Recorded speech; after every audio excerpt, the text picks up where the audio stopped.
प्रीति,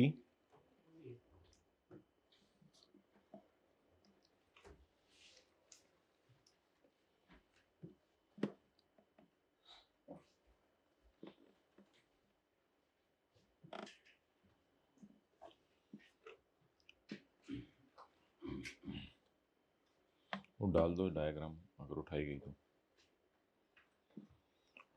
अच्छा, एक तो कल जो है वो ट्रांजैक्शन प्राइस के बारे में पढ़ा था। ट्रांजैक्शन प्राइस जो है वो अमाउंट होती है जो एंटिटी एक्सपेक्ट करी होती है कस्टमर से।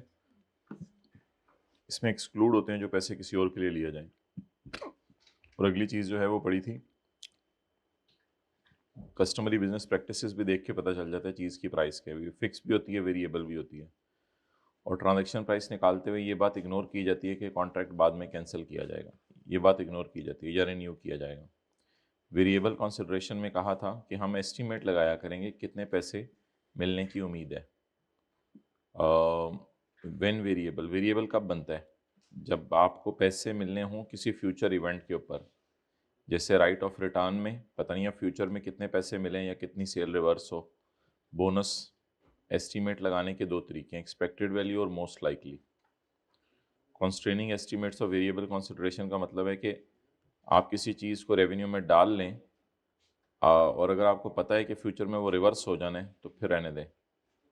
सिग्निफिकेंट फाइनेंसिंग कंपोनेंट, एडजस्ट करें प्रॉमिस कंसिडरेशन को, यानी 2 साल बाद आने हैं 1.92 या पता नहीं कितने थे पास पेपर क्वेश्चन 3 में, और आज मिलने हैं 1.7, तो 2 साल बाद 1.9 मिलने हैं, आज 1.7, तो एडजस्ट करें। प्रॉमिस कंसिडरेशन तो 1.9 है ना जो फ्यूचर में मिलनी है, उसे एडजस्ट करें।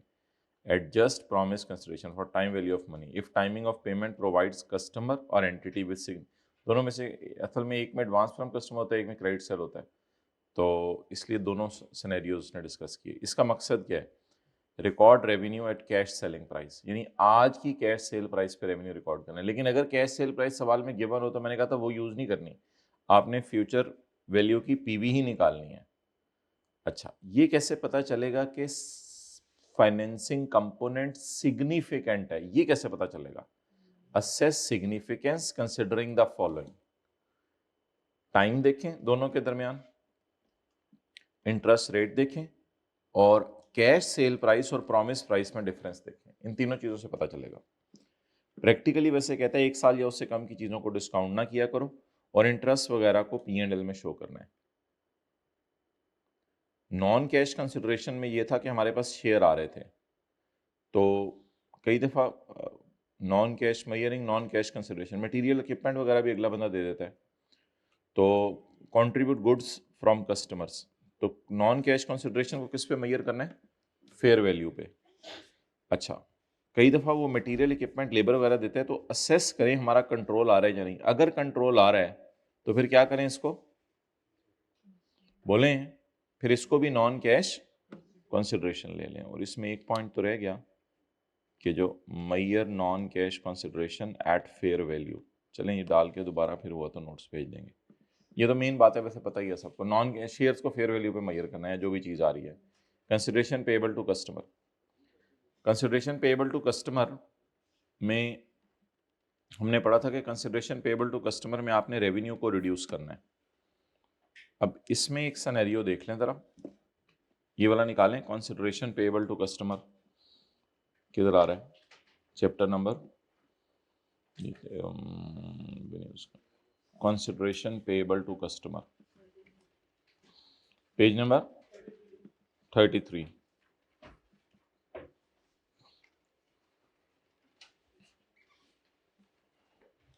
कंसिडरेशन पेएबल टू कस्टमर में रूल ये है कि इसको नेट करना होता है रेवेन्यू से, इसको नेट करना होता है रेवेन्यू से। ओके, कल हमने ये बात पढ़ी थी, रिडक्शन ऑफ ट्रांजैक्शन प्राइस। वही वाला सिनेरियो याद आ रहा होगा, 100 रुपये 10 रुपये नेट करना है। अच्छा, इसमें ना एक ऐसा सिनेरियो बन सकता है जो थोड़ा सा डिफरेंट सा है। हमने तो क्लास में क्या पढ़ा था? इन क्लास हमने क्लास में क्या पढ़ा था? क्लास में हमने ये पढ़ा था कि प्रीपेड डेबिट और कैश क्रेडिट, उसमें वो नॉन कैश कंसिडरेशन आपको पहले दे रहा था, नॉन कैश कंसिडरेशन आपको पहले दे रहा था। लेकिन कभी ऐसे भी हो सकता है कि रेवेन्यू पहले रिकॉर्ड हो जाए। किसी को पेन देखे कोई और कैश रिसीव्ड लेटर और कैश बाद में रिसीव हो, उस्मान को जाके कहना पड़ेगा रेवेन्यू रिकॉर्ड हो जाए अभी और कैश रिसीव्ड लेटर। मिसाल के तौर पे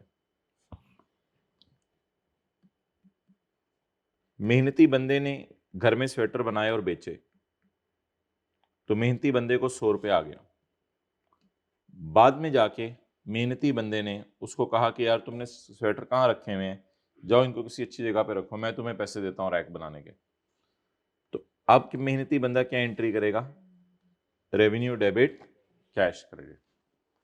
तो बताएं अगर 4 मार्च को हमने स्वेटर बेचे और 6 मार्च को हमने ये किया, तो हमने रेवेन्यू रिकॉर्ड करते हुए ये किया है रिडक्शन इन सेल प्राइस, या हमने जो है वो कैश रिसीव करते हुए ये किया?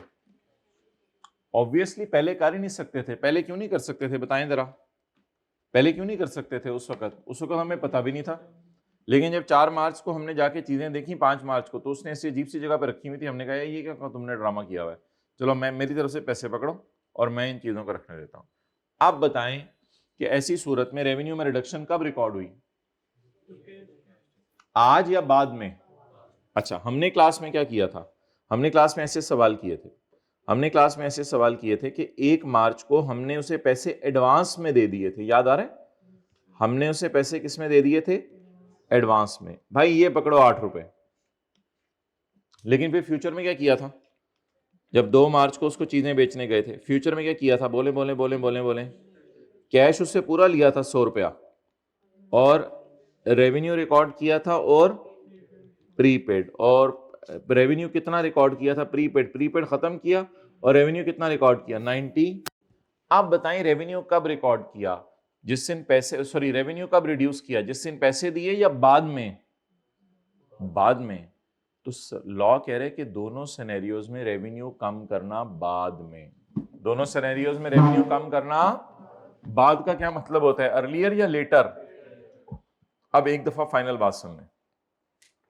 देखिए अर्लियर पॉसिबल भी नहीं है।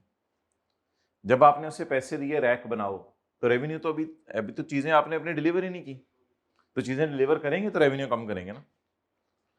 लेकिन अगर आपने उसको चीजें बेच दी हैं, कैश डेबिट रेवेन्यू क्रेडिट, अगर आपने चीजें उसको बेच दी हैं और बाद में ख्याल आया कि मैं उसे पैसे दे दूं, तो फिर रेवेन्यू कब कम करेंगे? बैक में जाके तो कम नहीं कर सकते, बाद में। तो बोले दोनों सिनेरियोज में रेवेन्यू कब रिकॉर्ड करना पड़ा? बाद में। बाद में जो भी काम क्या हुआ? बाद में हुआ। चले नोट कर लें।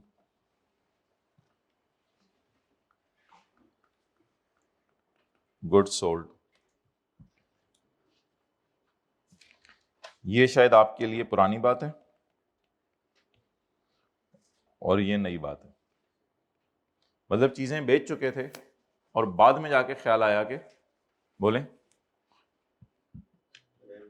हाँ, बाद में जाके ख्याल आया कि उसको कुछ पैसे दे दें।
अच्छा जी, देखें सिंपल सी बात है, आपने उसे कहा शेल्फ बनाओ, चीजें मैं बाद में डिलीवर करूंगा, तो रेवेन्यू कब कम करेंगे आप? जब चीजें डिलीवर करेंगे। और अगर आप चीजें 4 मार्च को बेच के आ गए और आपने दुकान पे चक्कर लगाया, वो चीजें आपको कहीं नजर ही नहीं आई, कहा ये तो तुमने छुपा के चीजें रख दी हैं, किसी कस्टमर को वो खोने में जाएगा तो नजर आएंगी, किसी अच्छी जगह रखो, तो आपने उसे पैसे दे दिए, तो आप बताएं रेवेन्यू में रिडक्शन कब रिकॉर्ड करेंगे? इस दिन तो नहीं कर सकते, इस दिन तो हमें पता भी नहीं था। कब रिकॉर्ड करेंगे रिडक्शन? बाद में। तो सादा सी बात है, या पैसे पहले दें या अगर सेम दिन दें फिर तो वैसे ही कोई मसला नहीं। तो बताएं रेवेन्यू में रिडक्शन कब रिकॉर्ड करनी है? रेवेन्यू में रिडक्शन कब रिकॉर्ड करनी है? क्या हुआ, आप लोगों को फिक्रा नजर नहीं आ रहा, ये बात समझ नहीं आ रही?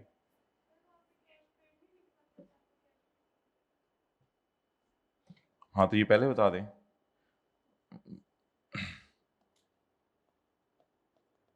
इतनी देर से आप लोग आपस में बात, मुझे बताएं, मसला खत्म करें। ओके, पढ़े जी, शुक्रिया। An entity shall record the reduction of revenue, एक एंटिटी रेवेन्यू की रिडक्शन रिकॉर्ड करेगी when the later of either of the following event, जो काम भी कब हो, लेटर हो। The entity record revenue for the transfer of related goods, जब आप रेवेन्यू रिकॉर्ड करें, जैसे ये वाला सिनेरियो था, उधर वाला scenario, and the entity page और प्रोमिसेस टू पे द कंसिडरेशन, जिस दिन आप पे करें या जिस दिन प्रॉमिस करें, ओ प्रॉमिस पेएबल, जिस दिन आप पे करें या जिस दिन पे करने का प्रॉमिस करें, whichever is later, whichever is later. तो सादा सी बात है, दो इवेंट जहन में रखें, चीजें बेचना और नॉन कैश, चीजें बेचना और पैसे देना, विच एवर इज लेटर। इधर चीजें बेचना क्या हो रहा था, लेटर, इधर पैसे देना क्या हो रहा था, लेटर, जो भी क्या हो लेटर हो, बस इन दोनों में ये फर्क है, चीजें बेची पैसे दिए चीजें बेची, विच एवर इज लेटर। तो an entity shall record the reduction of revenue on the later of either of the following event, the entity record revenue for the transfer और the entity pass promises to pay the consideration. That promise might be implied by entities custom, हो सकता है कि business practices के जरिए लोगों को पता चल जाता हो ये प्रॉमिस। अच्छा जी, आए तशरीफ ले आए page number 34। Allocate the transaction price to performance obligations, वो जो हमने पहले दिन क्लास के अंदर मैकडॉनल्ड्स वाला सवाल किया था, बर्गर वाला सवाल किया था, बर्गर था फ्राइज थी, तो हमने प्राइस को एलोकेट किया था। IFRS requires to allocate the transaction price. Transaction price क्या होती है? ट्रांजैक्शन प्राइस ये होती है ना, जो इधर आ रही हो, प्रोडक्ट ए और B, stand alone price. IFRS 15 required to allocate the transaction price to each performance obligation in an amount that depicts the amount of consideration which the entity expects to be entitled to in exchange for transferring the promised goods or services. The entity allocates a contract transaction price to each separate performance obligation on standalone selling prices basis at contract inception. ये MCQ के लिए एक सवाल आ सकता है कि ये stand alone selling price किस दिन की लेनी है, 10-15 दिन बाद की, या जिस दिन कॉन्ट्रैक्ट हुआ है, जिस दिन कॉन्ट्रैक्ट हुआ है, डिलीवरी के दिन की नहीं, डिलीवरी के कॉन्ट्रैक्ट इंसेप्शन, जिस दिन कॉन्ट्रैक्ट साइन हो रहा है उस दिन की, जिस दिन कॉन्ट्रैक्ट साइन हो रहा है रेवेन्यू बना के रख लो, जिस दिन कॉन्ट्रैक्ट साइन हो रहा है रेवेन्यू बना के रख लो, मौके मौके पे रिलीज करते रहेंगे, बाद में चीजों की फेयर वैल्यू बाजार में बदलती रहती है, जिस दिन कॉन्ट्रैक्ट इंसेप्ट स्टार्ट हो रहा है उस दिन ही रेवेन्यूज बना के रख लो। आगे इसको रहने दें बेशक 10%। What is stand alone price? Stand alone जो मार्केट में इनकी प्राइस होती है, stand alone selling price the price at which an entity would sell a promised goods separately to a, separately इकट्ठी तो सस्ती बिकेगी ना, सेपरेटली अलग अलग अगर आप बेचें उसको। The standalone selling price is the price at which an entity would sell a promised goods or services separately to a customer. तो दोबारा वही बात लिख दी।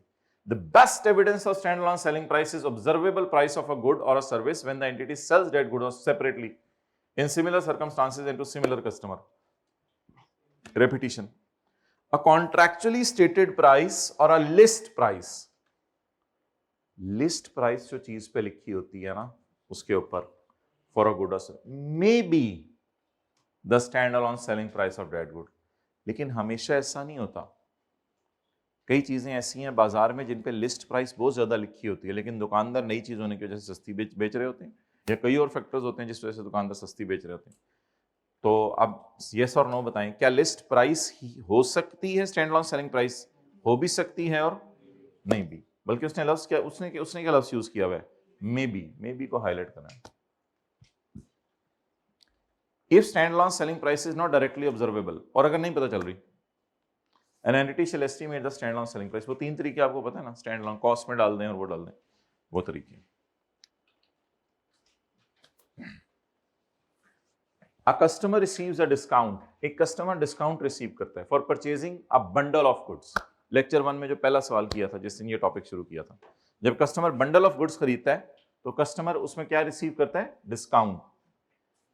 Customer receive discount if the sum of stand alone prices, if the sum of stand alone prices, पता चल गया आपको क्या बात कर रहे हैं? Sum of stand alone prices of those promised goods in the contract exceed the promised consideration, if this exceed this, ऐसे ही है।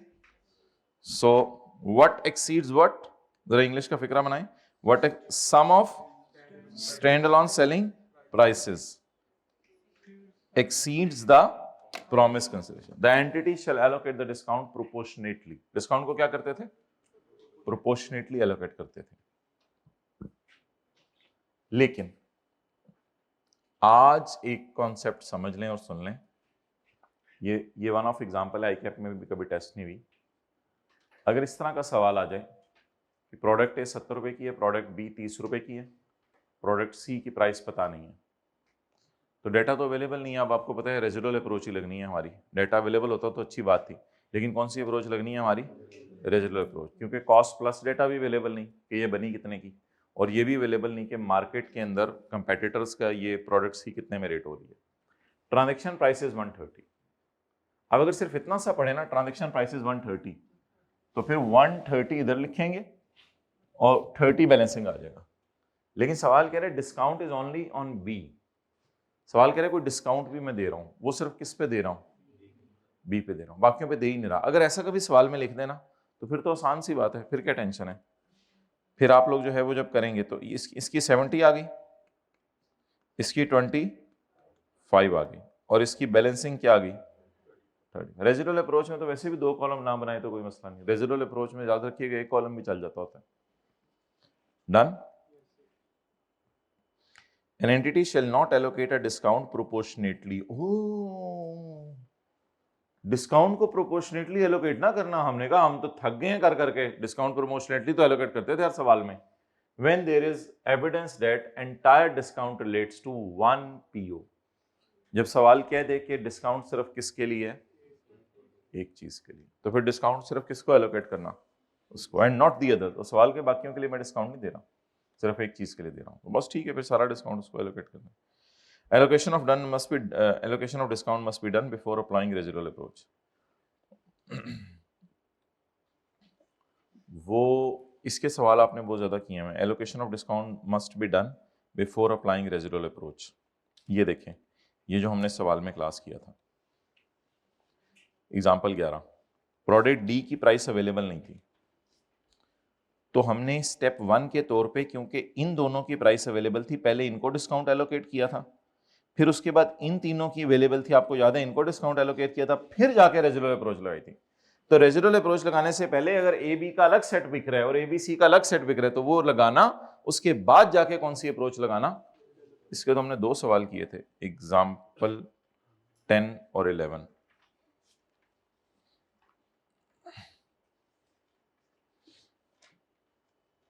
Allocation of discount must be done before applying residual approach.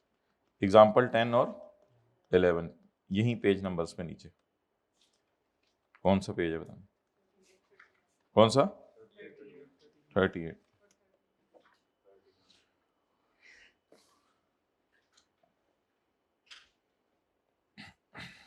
Okay, पढ़ें जी दोबारा। Entity allocate a contract transaction price to each separate performance obligation. किस base पे बोलें, किस base पे एलोकेट करें? On the basis of stand alone selling price highlight करते हैं मेन चीज, allocate transaction price on a relative stand alone selling prices at contract Inception.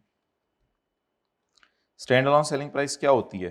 It is the price, stand alone selling price, it is the price would sell separately, would sell a good separately, जिसपे आप अलग से चीज को बेच सकें। तो ये तो फिर इरेलेवेंट हो गया ना, ये तो रेपिटेशन हो गई। The best evidence of stand alone selling price is the observable price of a good. It is the observable price of a good when the entity sells that goods or services separately in similar circumstances and similar customer. Circumstances से फर्क पड़ता है, circumstances किसी market के अंदर pressure built हुआ हुआ है, नहीं हुआ हुआ, उसकी वजह से। Contractually stated price और list price may be but not always may be standalone selling price. Done? पता चल गया ना मोटी मोटी बातें। ट्रांजैक्शन प्राइस को किस बेस पे एलोकेट करना है? Stand alone. Stand alone price क्या होती है? जिसमें चीज सेपरेटली बिके। सेपरेटली बिकने का क्या मतलब है? सेपरेटली उन्हीं सर्कमस्टांसेस में बिके और उन्हीं कस्टमर को बिके। लिस्ट प्राइस को भी लिया जा सकता है कभी कभी स्टैंड अलोन सेलिंग प्राइस, और ना पता चल रही हो तो 3 मेथड्स अवेलेबल है स्टैंड अलोन सेलिंग प्राइस निकालने के। Sum of stand alone selling prices बढ़ जाए प्रॉमिस कंसीडरेशन तो डिस्काउंट को एलोकेट करें, लेकिन अगर सवाल कह दे कि डिस्काउंट एक ही चीज का है तो फिर वही है। और इन द एंड उसने ये लिखा हुआ है रेजुरल अप्रोच लगाएं उससे पहले। ओके, आ जाएं जी आज स्टेप नंबर 5। इसके ऊपर माय डियर हमने बात शुरू की थी, उसी को मार्कर लाए। इसके ऊपर हमने बात शुरू की थी, इसमें हमने ये बात की थी कि अगर 3 बातें पाई जा रही हैं तो आपने रेवेन्यू को रिकॉर्ड करना है at a point in time, और वरना रेवेन्यू को रिकॉर्ड कब करना है? पॉइंट ओवर टाइम कोई लफ्ज नहीं है, वरना रेवेन्यू को रिकॉर्ड करना है तो बोलें revenue is recorded at a point in time, और revenue is recorded over time. Revenue is recorded at a point in time. ये सारे बैठे मेरे को बता देता, मार्कर इधर पड़े हैं। Revenue is recorded at a point in time और revenue is recorded over time.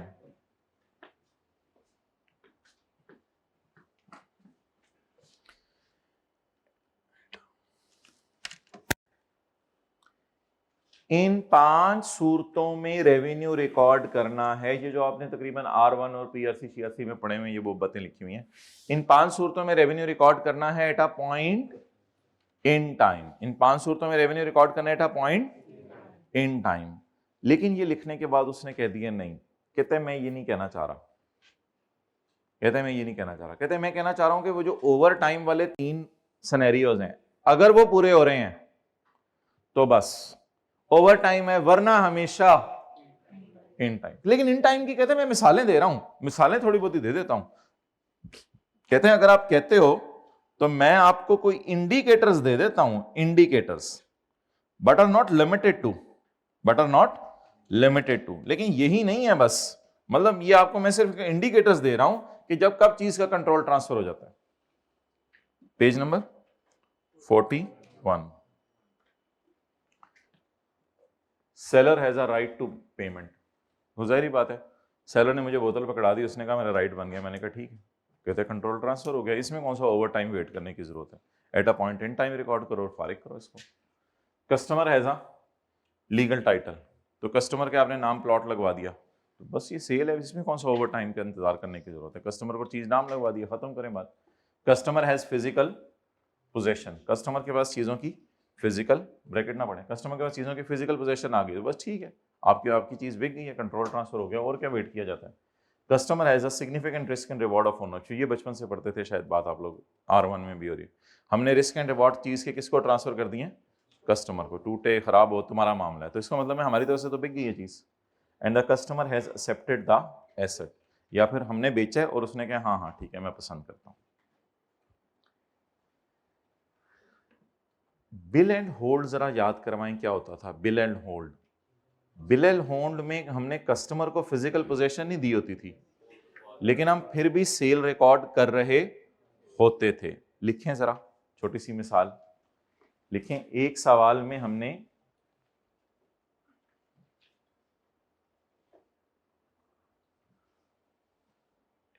एक सवाल में हमने मशीन बेच दी थी, लेकिन स्पेयर पार्ट्स कस्टमर को नहीं दिए थे। एक सवाल में हमने मशीन बेच दी थी, लेकिन स्पेयर पार्ट कस्टमर को नहीं दिए थे, फिर भी स्पेयर पार्ट का रेवेन्यू बुक कर लिया था।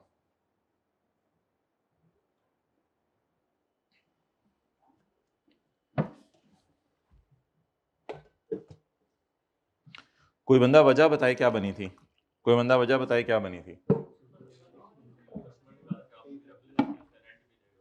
हाँ, उसके पास जगह नहीं थी, तो एक रीजन है ना, ये भी सही रीजन है। लेकिन असल बात क्या थी? असल बात ये थी कि उसने बिल भी करा लिया था, शायद पेमेंट भी हो गई थी, उधार भी हो सकती है, तो कैसे, बिल भी करा लिया था, चीजें एक्सेप्ट कर ली थी उसने, और सारा चीज उसने एग्री करके कह दिया था ये चीजें इधर पड़ी हुई है मेरी, मुझे जब जरूरत पड़ी। तो वो उल्टा उसने कह दिया था, हमने एंटिटी ने कह दिया था कि किराया दे दिया करो फिर चीज का।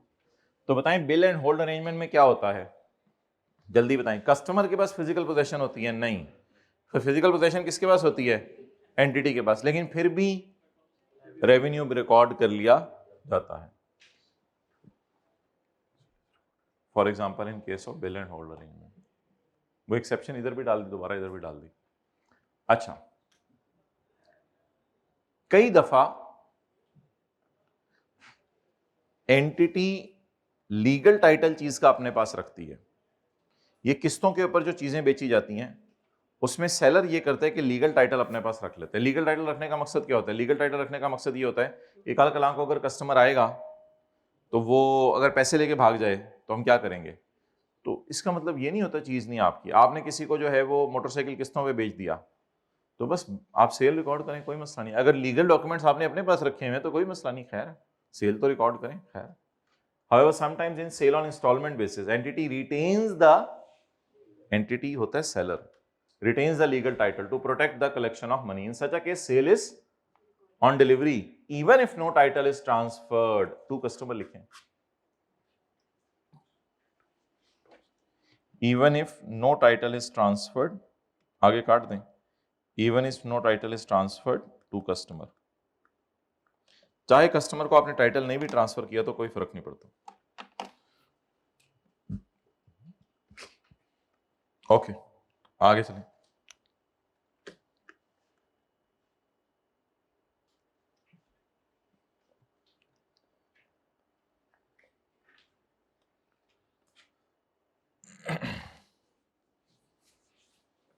An entity shall record revenue when the entity satisfies a performance obligation by transferring a promised goods or services to a customer. लिखें, रिकॉर्ड रेवेन्यू हाईलाइट करें, रिकॉर्ड रेवेन्यू जब एंटिटी सेटिस्फाई करे आ परफॉर्मेंस ऑब्लिगेशन।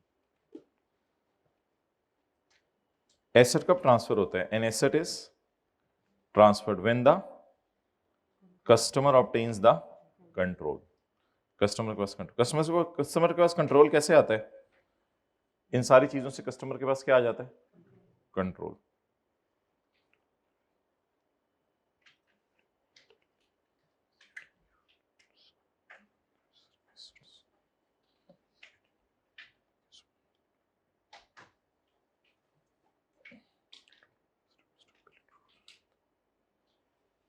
कंट्रोल क्या होता है वैसे? Control ये होता है of an asset refers to ability to, हमारे पास एबिलिटी आ जाए to direct the use and obtain substantially all remaining benefits. जिंदगी में जितना कुछ रह गया, कंट्रोल ये होता है कि अब सेलर के पास कुछ नहीं जाना, बल्कि अब सब कुछ फ्यूचर में किसके पास आने? कस्टमर के पास। असल में कंट्रोल क्या होता है? दोबारा पढ़ें, कंट्रोल होता है प्रिवेंट अदर एंटिटीज। किसी और को अब हम कह देते हैं तुम ना पंगे लेना, तो ये इस बात का, ये मेरा कैलकुलेटर है, मतलब आपने, इसका मतलब है कि अगले को आपने मना कर दिया। तो कंट्रोल ऐसे आता है। तो बोले कंट्रोल कैसे आता है? It is an ability to direct the use, and control includes the ability to prevent other entities from directing the use. Other entities को कहते हैं अब आप हमारा एसेट यूज नहीं कर सकते। ये एग्रीमेंट टू रीपरचेज वैसे अब हमारे सिलेबस से निकल गया हुआ है, तो इसको रहने ही दें। If PO is not satisfied over time, if PO is not satisfied over time, entity satisfies the PO eight a point in time, तो फिर पॉइंट इन टाइम है, मतलब ओवर टाइम वाली बातें पढ़ो, वरना फिर कौन सा सिनेरियो है, पॉइंट इन टाइम। तो बोलें if PO is not satisfied over time, तो फिर पीओ कब सेटिस्फाई हो रहा होगा, eight a point in time. To determine the point in time at which a customer obtains control of a promised asset and the entity satisfies a performance obligation, the entity shall consider the requirements for control. बस छोड़ें, चलिए इतना सा highlight कर लें। To determine point in time, entity shall consider the requirements of control. In addition, an entity shall consider indicators of transfer of control, which include but are not limited to. तो ये heading दे दें, ये point in time की examples हैं।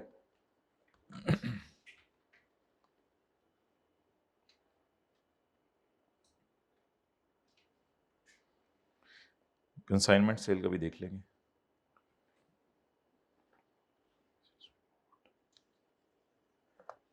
इसको भी छोड़ने पड़ेंगे। अच्छा जी,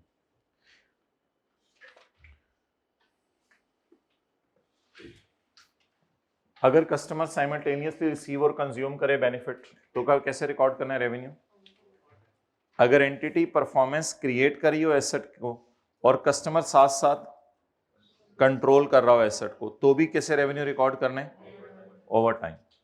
एंटिटी परफॉर्मेंस ऐसी चीज बना रही है जो एंटिटी के किसी काम की नहीं है, और अगर किसी वजह से कॉन्ट्रैक्ट कैंसिल हो तो कस्टमर को बोलें कस्टमर की जिम्मेदारी होगी कि अधूरे काम के पैसे दे। बार बार बोलें, एंटिटी जो एसेट बना रही है वो एंटिटी के किसी काम का नहीं है, और अगर कभी कॉन्ट्रैक्ट कैंसिल हो तो एंटिटी के पास राइट है पेमेंट का। किस सूरत में?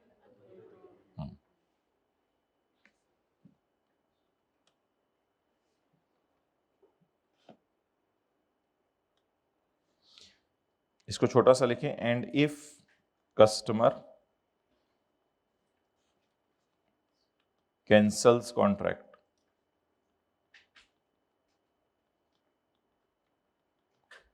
अगर कस्टमर कैंसिल करे कॉन्ट्रैक्ट तो entity has a right to payment.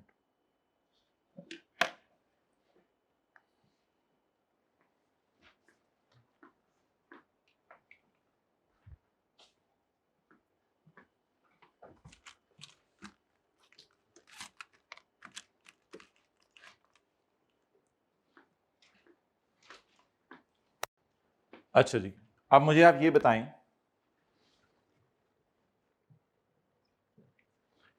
यह है जनवरी का महीना, एक सफाई करने वाला जनवरी के महीने 16 दिन सफाई करके चला गया, तो क्या आपको जो नया बंदा बुलाना पड़ेगा उससे पुराने 16 दिन की सफाई भी करवानी पड़ेगी या रिमेनिंग 14 दिन के करवाएंगे? भाई आप इधर देखें एक मिनट, अगर एक एंटिटी 16 दिन सफाई करके चली गई तो कस्टमर को दोबारा 14 दिन सफाई करवाने के लिए किसी और बंदे को बुलाना पड़ेगा या नहीं? और बंदे को बुलाना पड़ेगा। पिछला काम उस बंदे से दोबारा करवाना पड़ेगा? पिछला काम उससे दोबारा नहीं करवाना पड़ेगा। अगर मार्च के महीने में मैंने किसी भी एतबार से, मिसाल के तौर पे एंटिटी जिम है, तो जिम ने सर्विसेज दे दी कस्टमर को, तो अब बस आगे कुछ और बात तो करने की जरूरत नहीं। चलो पेरोल सर्विसेज ले लो, पेरोल सर्विसेज ले लो, पेरोल सर्विसेज, पेरोल सर्विसेज हमने कैलकुलेट कर दी। मार्च और अप्रैल की तनख्वाह हमने जो है वो कैलकुलेट करके दे दी एक एंटिटी ने, और अप्रैल के एंड पे उस एंटिटी ने कहा मैं जा रही हूँ, कॉन्ट्रैक्ट अभी छोड़ो, मैं जा रही हूँ। अब मई जून के अंदर जो तनख्वाह कैलकुलेट करनी होगी, उसके लिए जो नई एंटिटी आएगी उसको इन महीनों की तनख्वाह भी दोबारा कैलकुलेट करनी पड़ेगी ना? नहीं, ऐसा नहीं होगा, ऐसा नहीं होगा। इसी तरह किसी भी मिसाल में ले लें जहां सर्विसेज दी जा रही हों, एक जगह से दूसरी जगह ट्रांसपोर्ट की सर्विसेज हमें मिल रही हैं, तो अब रास्ते में जाके अगर जो है 4 शहर क्रॉस करके वो सवारी खराब हो गई, तो क्या आगे से नई सवारी लेंगे या पीछे से सफर दोबारा शुरू करेंगे? आगे से नई सवारी ले लेंगे। इन तीनों मिसालों से साबित हुआ कि कस्टमर साइमल्टेनियसली कंज्यूम कर रहा है बेनिफिट। इन तीनों मिसालों से क्या साबित हुआ? जैसे जैसे एंटिटी परफॉर्म कर रही है वैसे वैसे कस्टमर रिसीव भी कर रहे बेनिफिट, और बार बार बोलें, जैसे जैसे एंटिटी परफॉर्म कर रही है सर्विसेज वैसे वैसे कस्टमर रिसीव भी कर रहे हैं और कंज्यूम भी कर रहे हैं। तो एक बात याद रखिएगा कि एंटिटी को दोबारा वो काम, जो नई एंटिटी आएगी दोबारा वो वाला काम नहीं करना पड़ता। समझ आ गई बात की? चलें पढ़ें। Explanation of point 1 above. Company M enters into a contract to transport equipment from Lahore to Islamabad. Company M कौन है? Entity. Excellent. Company M enters into a contract to transport equipment from Lahore to Islamabad. If M delivers the equipment to Gujranwala, that is only part of the way. अगर वो गुजरांवाला तक छोड़ दे, सिर्फ लाहौर से इस्लामाबाद के रास्ते में गुजरांवाला आया, only part of the way, then another entity could transport the equipment the remainder of the way to Islamabad without performing M's performance. Another entity तो पता नहीं कौन है. The other entity would need not to take the goods back to Lahore. Other entity को लाहौर वापस नहीं लेके जानी पड़ेगी चीजें. Criteria 1 is met and transportation of equipment is a performance obligation that is satisfied over time. क्यों? क्योंकि जैसे जैसे एंटिटी बोले क्या कर रही है, परफॉर्म करी है, वैसे वैसे में कस्टमर रिसीव कर रहा है। इसका मतलब ये नहीं है कि अगली एंटिटी को आपने हैंडओवर किया करना है काम। इसका मतलब ये है कि एक सवाल पूछा करना है कि अगर अधूरा काम छोड़ दिया पिछली एंटिटी ने तो नई एंटिटी को वो रीडू करना पड़ेगा या नहीं। मिसाल के तौर पे अम्मी जो है वो सालन बनानी थी, उसके लिए सब्जी काट ली थी, उन्होंने प्याज भून लिए थे, सब कुछ कर लिया था। अब अगर वो किसी वजह से चली जाती हैं तो आपने जो आगे से सालन पकाना है आपको रीडू करना पड़ेगा सारा काम? नहीं, सब्जी कटी पड़ी है, सब कुछ हुआ पड़ा है, प्याज भुने पड़े हैं, आपने उसके अंदर सिर्फ आपको रीडू करने की जरूरत है या ऑनवर्ड्स कर लेंगे तो गुजारा चल जाएगा? ऑनवर्ड्स कर लेंगे तो गुजारा चल जाएगा। तो ये इन सिनेरियोस की एक खूबी है जो आज हमने पढ़ी। खूबी क्या है इन सिनेरियोस की? सिनेरियो 1 की खूबी क्या है? सिनेरियो 1 के अंदर एक खूबी है जो आज हमने पढ़ी। खूबी कहां लिखी हुई है? Other entity would not, another entity would not need to rework. ये खूबी है असल में। खूबी तो हमने अलग से कहीं लिखी नहीं, आप लोग लिख लें। Another entity would not need to rework.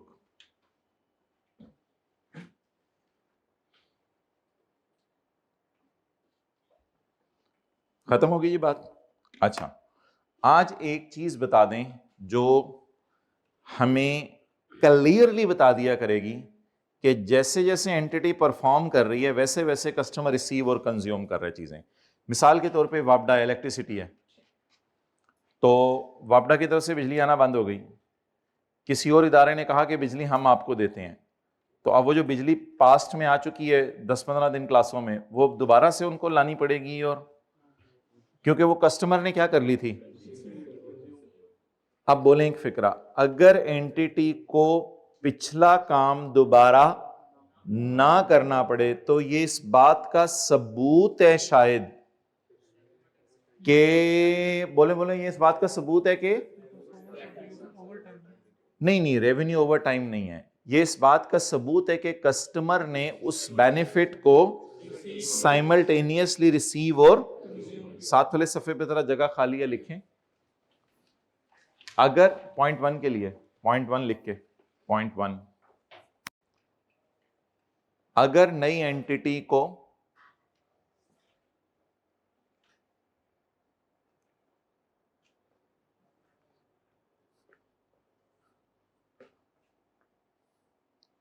पिछली एंटिटी का काम दोबारा ना करना पड़े, अगर नई एंटिटी को पिछली एंटिटी का काम दोबारा ना करना पड़े,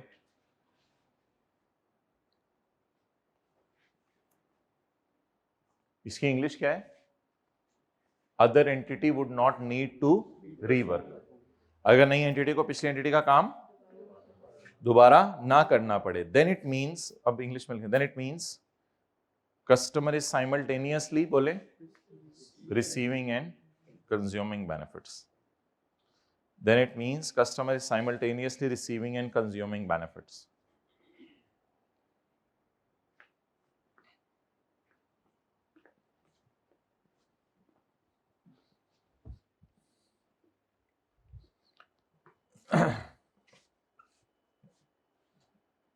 अच्छा जी,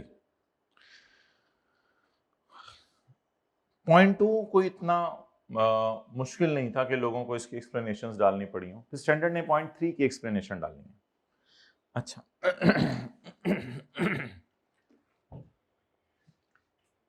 एंटिटी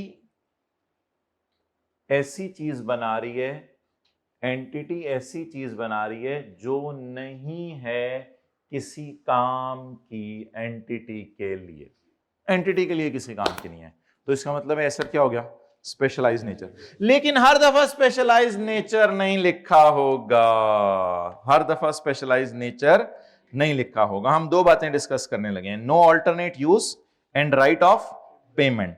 कितने कितने थे? नो ऑल्टरनेट यूज अलग कॉन्सेप्ट है और राइट ऑफ पेमेंट अलग कॉन्सेप्ट है। ये दरमियान में दोनों के एंड लगा हुआ है। हम क्या डिस्कस करने लगे हैं? पहले डिस्कस करने लगे हैं पॉइंट 3 में नो ऑल्टरनेट यूज, और फिर डिस्कस करने लगे हैं राइट ऑफ पेमेंट।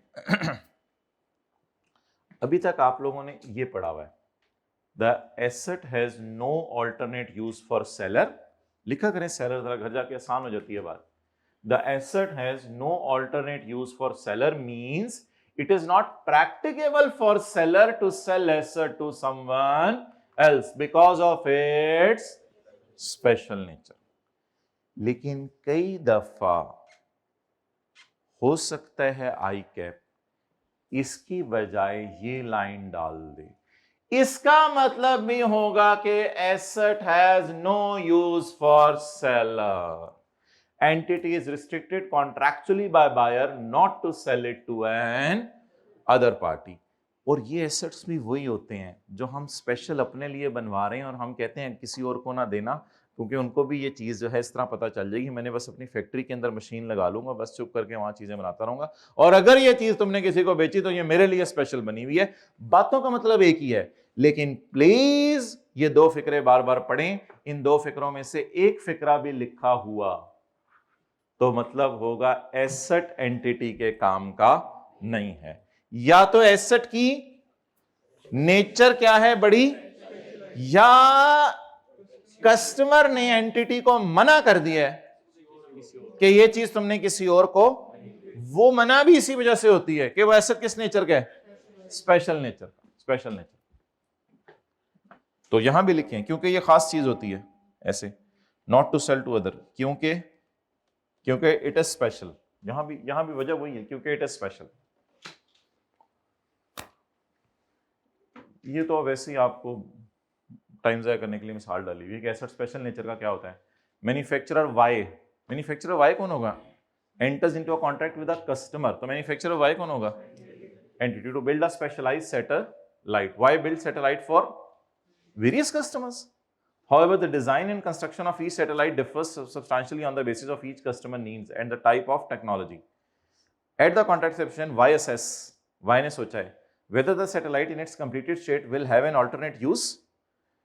क्या जब मैं सैटेलाइट बना लूंगा इस कस्टमर के लिए तो इसका कोई यूज होगा मेरे लिए?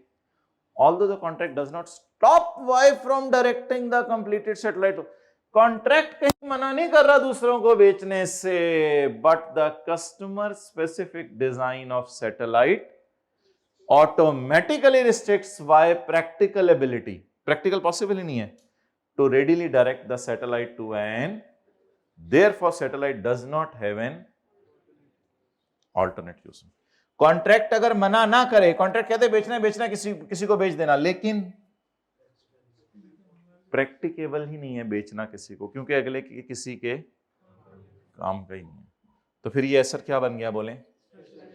तो क्या ये दोनों बातें पूरी होना जरूरी है, या दोनों में से कोई एक बात भी लिखी होगी तो पता चल जाएगा एसेट एंटिटी के काम का नहीं? दोनों में से कोई एक बात भी किसी सवाल में लिखी होगी तो ये साबित हो जाएगी एसेट एंटिटी के किसी काम का नहीं है। आगे चलें। राइट ऑफ पेमेंट क्या होता है? Right of payment, right of payment ये होता है कि if customer cancel the contract, तो entity has right to obtain cost plus profit. अगर वो कॉस्ट आपको दे देगा खाली, तो स्टैंडर्ड कहता है फिर इसका मतलब है आपका राइट कोई नहीं है, आप तो बेचारे इतने गरीब, तो लिफ्ट नहीं करा रहा वो। एक मिनट रुकें। राइट ऑफ अधूरे काम के राइट ऑफ पेमेंट का मतलब ये नहीं कि सेलर की कॉस्ट रिकवरी हो। अधूरे काम की राइट ऑफ पेमेंट का मतलब ये है कि अधूरे काम की कॉस्ट भी रिकवर हो और अधूरे काम पे जो आपने मेहनत की है उसका प्रॉफिट भी recover. It is not just recovery of cost, it's recovery of sort of selling price.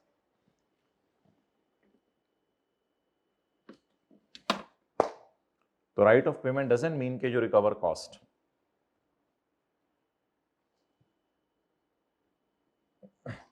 The entity has a right of payment for work done to date.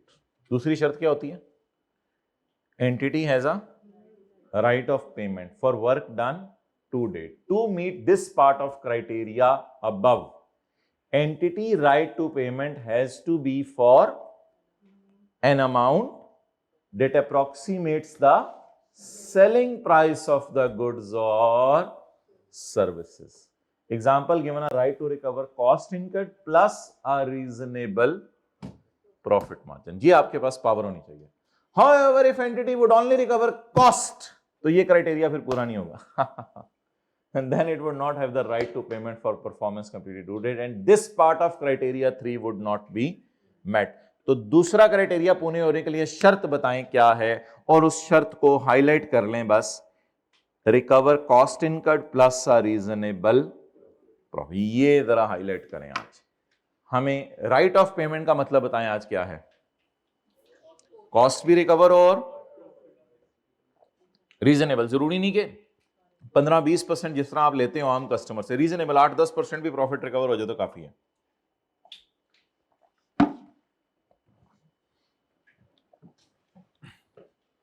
Okay,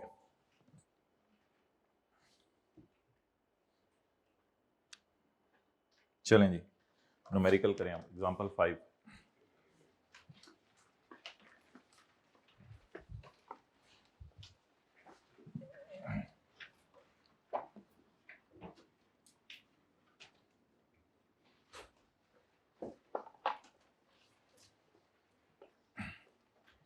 an entity is developing a multi-unit residential complex। कल इंशाल्लाह शुरू करेंगे EPS। An entity is developing a multi-unit residential complex। एक entity multi-unit residential complex शुरू कर रही है।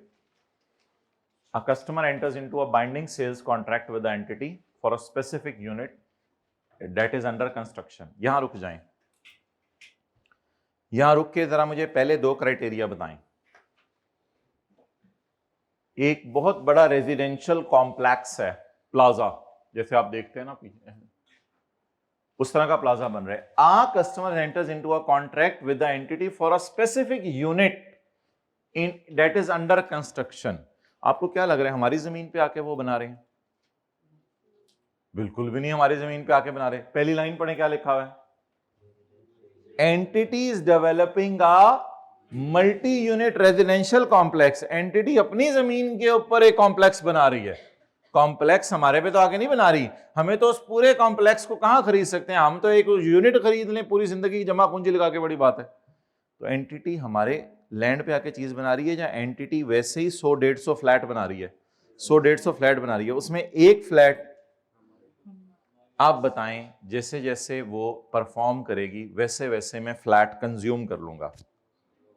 नहीं, ये तो नेचर ही नहीं, शायद फ्लैट की तो नेचर ही नहीं ऐसी होती। दूसरा क्राइटेरिया लगाएं। नहीं, दूसरा, तीसरा नहीं मैं कह रहा, दूसरा क्राइटेरिया। दूसरा क्राइटेरिया क्या है?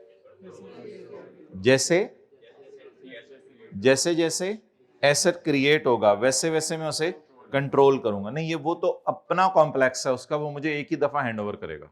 अपने कॉम्प्लेक्स में बना रहा है, इस तरह नहीं होता कि मैं उसके ऊपर कंट्रोल कर लूंगा जाके। वो जब अपने प्रेमिसेस में चीजें बना रहा है तो जब फ्लैट पूरा बन जाएगा कहेगा भाई ये चाबी आपकी।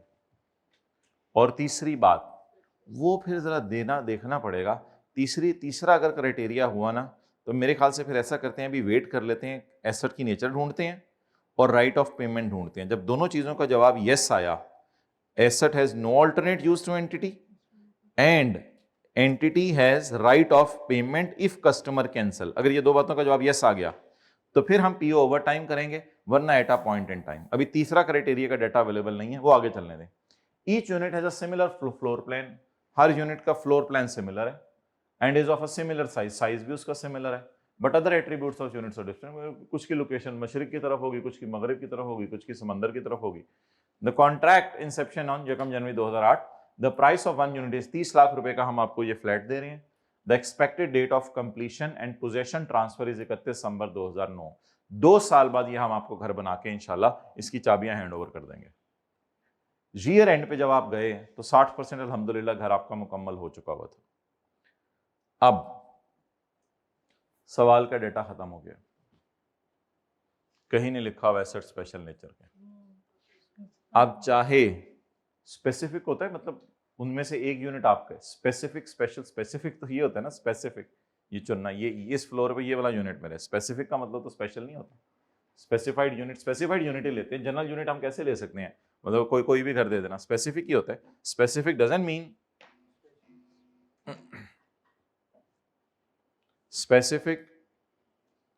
Specific doesn't mean special. Specific तो होता है कि ये एक स्पेसिफिक चीज है, ये मेरे लिए रख लो। वो घी का डब्बा स्पेसिफिकली मेरे लिए रख लो, मतलब इट डजंट मीन कि वो स्पेशल है। अच्छा जी, अब आगे पेमेंट वगैरह वो सारी चीजें दी हुई हैं। कस्टमर पेज आ 10% डिपॉजिट।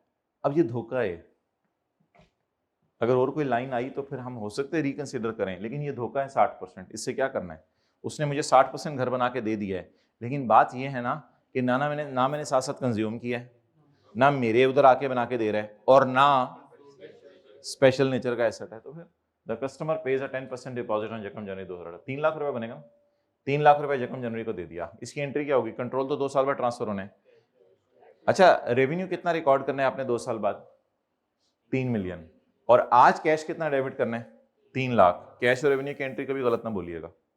रिफंडेबल ऑनली, ये वैसे 10% रिफंडेबल है इफ द एंटिटी फेल्स। हाँ, ये तो बात लॉजिकल सी है, लेकिन इसकी वजह से हमारा कोई पहला दूसरा तीसरा क्राइटेरिया हिट नहीं हो रहा। ये तो एक नॉर्मल सी उसने बात लिखी है कि भाई 10% पैसे ले लो, 3 लाख रुपया, और अगर प्लाजा बनाने वाले तूने प्लाजा बनाने से इनकार कर दिया, उसने कहा फिर तो मैं 10% पैसा वापस कर दूंगा, फिर तो वो अमानत है। आगे चलें। The reminder of the contract price 27 lakh रुपए बनता है ना, टोटल प्राइस कितनी है 30 lakh, reminder 27 lakh is payable on completion of contract when the customer obtains the physical possession of the unit। ठीक है, आगे चलें। अगर कस्टमर डिफॉल्ट करते हैं on contract before completion of unit, customer कैसे डिफॉल्ट करता है कि मैंने नहीं लेना, मतलब मैंने नहीं लेनी ये चीज, ऐसे कस्टमर डिफॉल्ट करते हैं या पैसे देने से इनकार कर दे, गए मैंने नहीं लेनी चीज, then the entity only has a right to retain the deposit. Entity का राइट है डिपॉजिट रिटेन करने का। अगर कस्टमर कॉन्ट्रैक्ट कैंसिल करता है तो एंटिटी सिर्फ 10% पैसा रख सकती है या कॉस्ट प्लस प्रॉफिट, बताएं आप। और नहीं भाई, तीसरा क्राइटेरिया की डिस्कशन ही नहीं करनी यहां पे।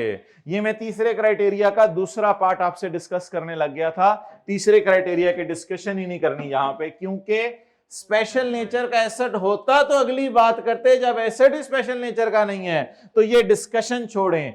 और अगर स्पेशल नेचर का एसेट होता तब बताएं इस लाइन से फिर हम क्या कंक्लूड करते कि दूसरा क्राइटेरिया पूरा हुआ है या नहीं हुआ। एक्सेलेंट नहीं हुआ, because if the customer default on the contract before completion the entity has a right to receive cost plus profit? No. If he cancel the contract, फिर तूने जितना मर्जी घर बना लिया हो, तुझे उसकी कॉस्ट भी नहीं देंगे, प्रॉफिट भी नहीं देंगे। वह हमारा जो पैसा है 2-3 लाख तेरे पास पड़ा हुआ, वो रख ली बस। तो अगर एसेट स्पेशल नेचर का भी होता तो ये लाइन कहती कि entity has no right of payment. Right of payment कब बनता है, राइट ऑफ पेमेंट एक लफ्ज है, right of payment. Right of payment कब बनता है, जब वो कॉस्ट भी रिकवर कर सके और प्रॉफिट भी रिकवर कर सके। तो लिख ले वैसे कि एसेट स्पेशल नेचर का नहीं है तो फिर रेवेन्यू रिकॉर्ड होना ही at a point in time है। लिख ले एसेट स्पेशल नेचर का नहीं है तो फिर दूसरा पार्ट क्यों सोचें? जब एसेट ही स्पेशल नेचर का नहीं है तो दूसरा पार्ट क्यों सोचे? दूसरा पार्ट याद है किसी को? दूसरा पार्ट क्या है? दूसरा पार्ट क्या है? Right to payment.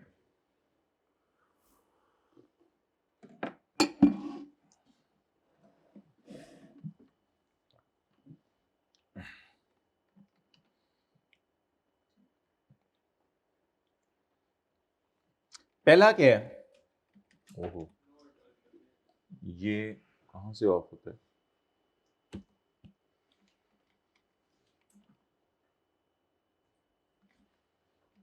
नहीं नहीं नहीं नहीं,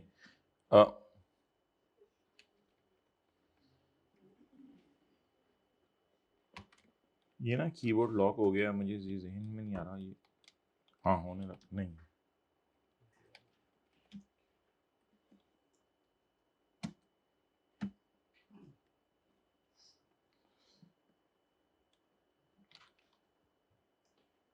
पहला क्या है? एंटिटी पर फॉर्म, एंटिटी पर फॉर्म, और चलें इधर ही कर लेते हैं। बोलें पहला क्या है? Entity perform and customer simultaneously receive and consume, या entity creates asset and customer, खैर स्पेलिंग एरर छोड़ें, कस्टमर कंट्रोल द एसेट। और तीसरा क्या है? Asset has no alternate use to entity and if customer cancel the contract, entity has a right to payment for performance completed to date। अब बता दें इन तीनों में से अगर कोई एक बात पूरी हो रही है तो रेवेन्यू कैसे रिकॉर्ड होगा? बोलें ओवर टाइम। चलें, ये सिनेरियो बड़ा आसान सा है, इसमें आप डिसाइड हो गया रेवेन्यू रिकॉर्ड होना है at a point in time. Point in time का क्या मतलब है? पहले साल के एंड पे या 2 सालों के एंड पे? चलें अब ऐसा करें, 3 रिक्वायरमेंट्स हैं सवाल की, तीनों कर दें।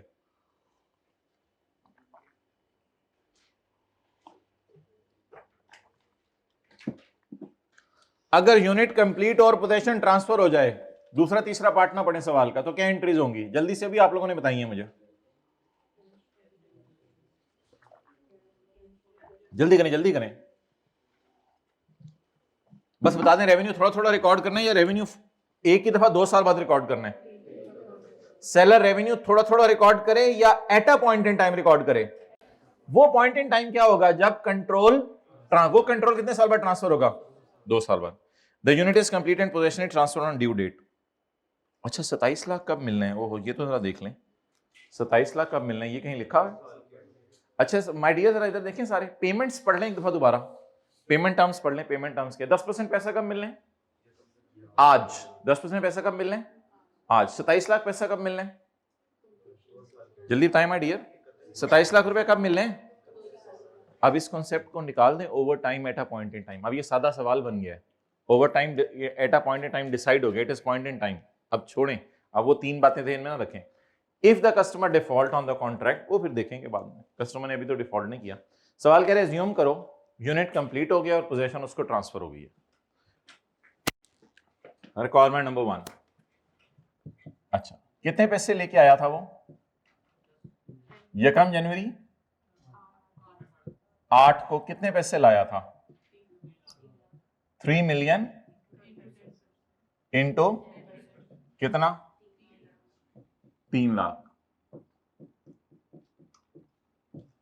अच्छा 31 दिसंबर 8 को कोई कैश आया पहले ईयर एंड पे? नहीं। कैश कब आने बकाया 27 लाख? 2 साल। अच्छा बात सादा सी है, आपने कहा भाईजान क्या हाल है, खैरियत से हैं यार, ये यहाँ पे मुझे एक घर चाहिए यार। उसने कहा सर जी 2 साल बनते हैं घर बनाने में, थोड़ा सा पैसा तो भी देना। ताकि हम आपकी डील फाइनल करें। आपने कहा 3 लाख रुपया पकड़ लो, 3 लाख पकड़ लो। उसने कहा 2 साल बाद घर मिल जाएगा आपको, 27 लाख अरेंज करके रख लें, बस 27 लाख दीजिएगा, 2 साल बाद घर आपका है। अब सादा सी काउंटिंग है। 31 दिसंबर की रात को एंटिटी कितना रेवेन्यू बुक करके सोए? No revenue. Why? Because control will be transferred after 2 years। तो 31 दिसंबर की रात को एंटिटी रेवेन्यू बुक करके नहीं सोएगी। ये तो आपके समझने के लिए मैंने लिखा है। और 31 दिसंबर 9 की रात को, अस्सलाम वालेकुम सर, मुबारक हो, आपका घर बन गया, आ जाए, तशरीफ ले आए। आप बताएं रेवेन्यू कितना रिकॉर्ड करूं, जल्दी बताएं रेवेन्यू कितना रिकॉर्ड करूं? पूरा 3 मिलियन। कैश जबानी बता दें, कैलकुलेटर छोड़ने पर जबानी बता दें, 27 लाख। अब तीसरे नंबर पे हमने कहा हुआ बैलेंसिंग निकालना है। बैलेंसिंग में निकालें, अगर दे दिए में पहले पैसे उससे खत्म कर दें, और अगर मिलने हैं तो डेटर डेबिट कर दें। दे दिए में कितने दे दिए में? वो 3 लाख ही बैलेंसिंग आ जाना है। सीएल को खत्म कर दें, कितने से? डेबिट कर दें, सीएल को खत्म कर दें, कितने से? 3 लाख।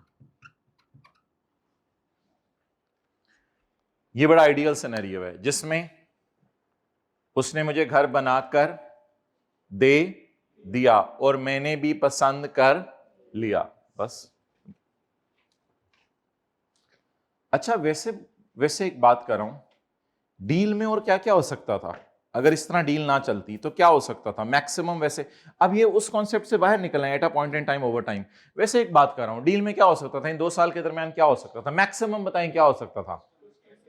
एक भाई कह रहे हैं कस्टमर का बीच में प्रोग्राम आता है, यार मुझे नहीं घर चाहिए, चलो फिर मैं देखता हूं सवाल में जाके क्या करना है, आपस में कैसे सुलह करानी है, वो सवाल से देख लेते हैं। और कुछ हो सकता था सवाल में? वैसे और कुछ हो सकता था सवाल में? एंटिटी क्या फोन करती? नहीं, और पैसे दे दो तो चलो ठीक है, ये भी एक ऑप्शन है, और पैसे दे दो, और बात करें कोई। मतलब एंटिटी कहती नहीं यार ये मैं नहीं, बस छोड़ो करें, बस ये घर नहीं हुआ, जाओ, मैं नहीं देने आपको, या मैं नहीं बना रही, मैं बस छोड़ो करें। ये भी तो हो सकता था। तो बता दें पहली ऑप्शन क्या है, कॉन्ट्रैक्ट पूरा का पूरा एग्जीक्यूट हो जाए। दूसरी ऑप्शन, किसका फोन आए? कस्टमर, भाई मुझे नहीं घर चाहिए, मुझे नहीं घर चाहिए। और तीसरी ऑप्शन।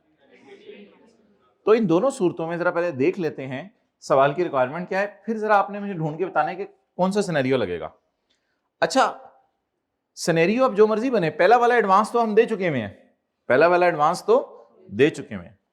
कहते हैं अब सवाल की एंट्रीज करो, assuming the entity allocated the unit to another customer on यकम मार्च। यकम मार्च को एंटिटी का फोन आया, मुझे कोई और ग्राहक मिल गया, ये बकरा आपका नहीं है, जाए निकल जाए, मुझे कोई और ग्राहक मिल गया, ये घर आपका नहीं है। एंटिटी ने फोन किया और कस्टमर अब रो रहा है, लेकिन कस्टमर ने शायद एग्रीमेंट में कोई चीज डलवाई हुई थी, वो मुझे देख लेने दे क्या है। कस्टमर बड़ा परेशान है, कस्टमर कह रहा है यार मैंने तो 3 लाख रुपए तुम्हें दिया हुआ था और तुम कह रहे हो कि नहीं यार, ये क्या बात हुई यार। यकम मार्च को एंटिटी का फोन आ गया, भाई ये डील कैंसिल। इफ कस्टमर तो नहीं डिफॉल्ट किया, the customer pays 10% deposit on यकम जनवरी, refundable only if entity fails to. Entity मेरे लिए कंस्ट्रक्शन करने से इनकार कर गई है। अब कस्टमर रो रहा है तो उसको कैसे सेटिस्फाई करें, जरा बताएं। मतलब हम तो सेटिस्फाई नहीं कर सकते ना, टर्म्स ऑफ एग्रीमेंट पढ़ के देखें उसे कैसे सेटिस्फाई करें। उसको रिफंड कर दें पैसे, जल्दी करें एंट्रीज। सिर्फ 2008 की कीजिएगा, 2009 में कोई एंट्री नहीं होगी। बिल्कुल नए खोलिएगा, 2008 और 2009 जी, बिल्कुल नया सिनेरियो। रिक्वायरमेंट नंबर 2 जी। यकम जनवरी को क्या हुआ? यकम नहीं माय डियर, यकम जनवरी वाली एंट्री करो ना, सारी एंट्रीज दोबारा करनी है। Pass journal entries assuming independent situation. कितना पैसा पकड़ा हमने? 3 लाख। सेलर ने, अच्छा सेलर की अकाउंटिंग हो रही होती है, ये याद रखिएगा पूरे एफर्ट्स में। 3 लाख पकड़ा हमने। यकम मार्च को फोन क्या आया? मैंने ये चीज किसी और को दे दिया, फोन बंद। आपने कहा यार पैसे मेरे वापस करो, वही बात है, आप और क्या करेंगे, पैसे वापस करो। कॉलेज का फोन आया, प्री इनरोल करने का, हम नहीं पढ़ा रहे, बंद। सारे बच्चे आ जाएंगे, क्या पैसे वापस करो, खत्म। तो प्री इनरोलमेंट वापस करें। एंट्री बताई 31 मार्च को। हाँ, कैश क्रेडिट कर दे। कौन कैश क्रेडिट करे? सेलर। और लायबिलिटी डेबिट करना। अब कोई लाइबिलिटी नहीं है हमारे ऊपर। लाइबिलिटी है बिल्डिंग बना के देने की, या वो तो किसी और की तरफ होगी हमारी लाइबिलिटी शायद 1 मार्च। आगे चलें, अगली ऑप्शन क्या हो सकती थी? किसी भी दिन कस्टमर ने क्या कहा, बस भाई मैं नहीं, वो देखें किस दिन हुआ। The entity completes the unit, 2 साल बाद एंटिटी का फोन आया, भाई जनाब अस्सलाम वालेकुम, क्या हाल है, घर बन गए माशाल्लाह, तशरीफ ले आए। कस्टमर कहते हैं मेरे पास नहीं 27 लाख बड़ी कोशिश की थी करने, एंटिटी ने सोच लिया किसी और को बेचे, वो तो एंटिटी का अपना डिसीजन है।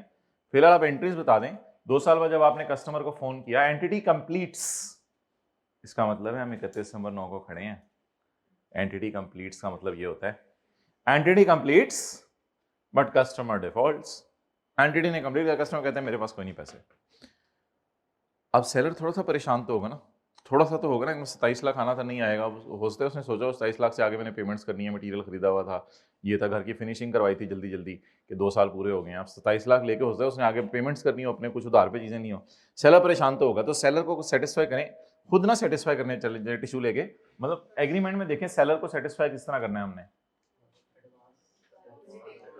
कोई लाइन ढूंढने, मेरे ख्याल से सेलर को मुतमईन करने के लिए लिखी हुई थी लाइन, सवाल दोबारा पढ़ने में चेक नजर आ जाएगी। If customer defaults on the before completion या एट कंप्लीशन, एक ही मतलब है ना, बिफोर कंप्लीशन अब उसने लिखा तो मतलब एट कंप्लीशन भी यही होगा, और क्या होगा।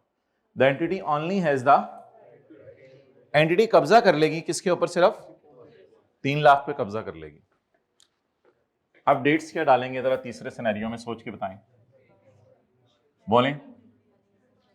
यकम जनवरी 8, कैश डेबिट जी amount 31/12/9, 31/12/9, excellent, 31/12/9। Entity has right to retain the deposit. अब ये आपके ऊपर लाइबिलिटी नहीं है, ये लाइबिलिटी नहीं है, इस पे कब्जा कर लें आप। अगर बच्चे का फोन आ गया, भजन मैं नहीं थोड़े कॉलेज पढ़ रहा, चलो कॉलेज वाले कहें चल ना नहीं, तो कॉलेज वाले आप लाइबिलिटी डेबिट करके रेवेन्यू क्रेडिट कर लें। चलें, अब आप किताब के ऊपर लिखें सफे के एंड पर, एज्यूम, इसी तरह लिखिएगा, assume PO is satisfied over time, assume PO is satisfied over time। वैसे जगह है किताब पे 3 एंट्रीज कर दें, रजिस्टर पे कर लें पहले, फिर किताब पे उतार लीजिएगा, ताकि घर जाके बाद में रजिस्टर पे ना ढूंढनी पड़े। 3 एंट्रीज मेरे मुंह से निकल गया, 3 ही होनी है वैसे। चलें करें एंट्रीज। एज्यूम करें कि जैसे जैसे बिल्डिंग बन रही है वैसे वैसे उसका कब्जा ट्रांसफर हो रहा है। हो सकता है एसेट स्पेशल नेचर का होता है, और इस तरह की कोई बात होती है ना, कमरे बनाओ खिड़कियों के बगैर वाले, छत हो पूरी खुली हो, और पता नहीं क्या क्या रिक्वायरमेंट स्पेशल नेचर की बताई। तो चलें ट्राई करें जरा, 3 एंट्रीज करें।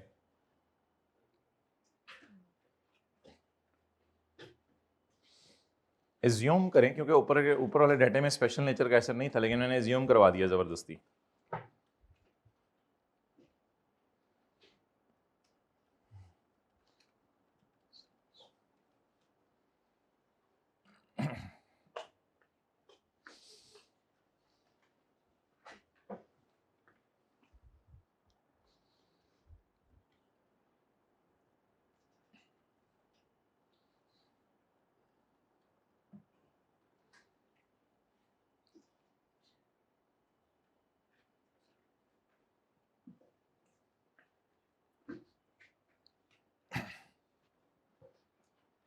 जी हो गया।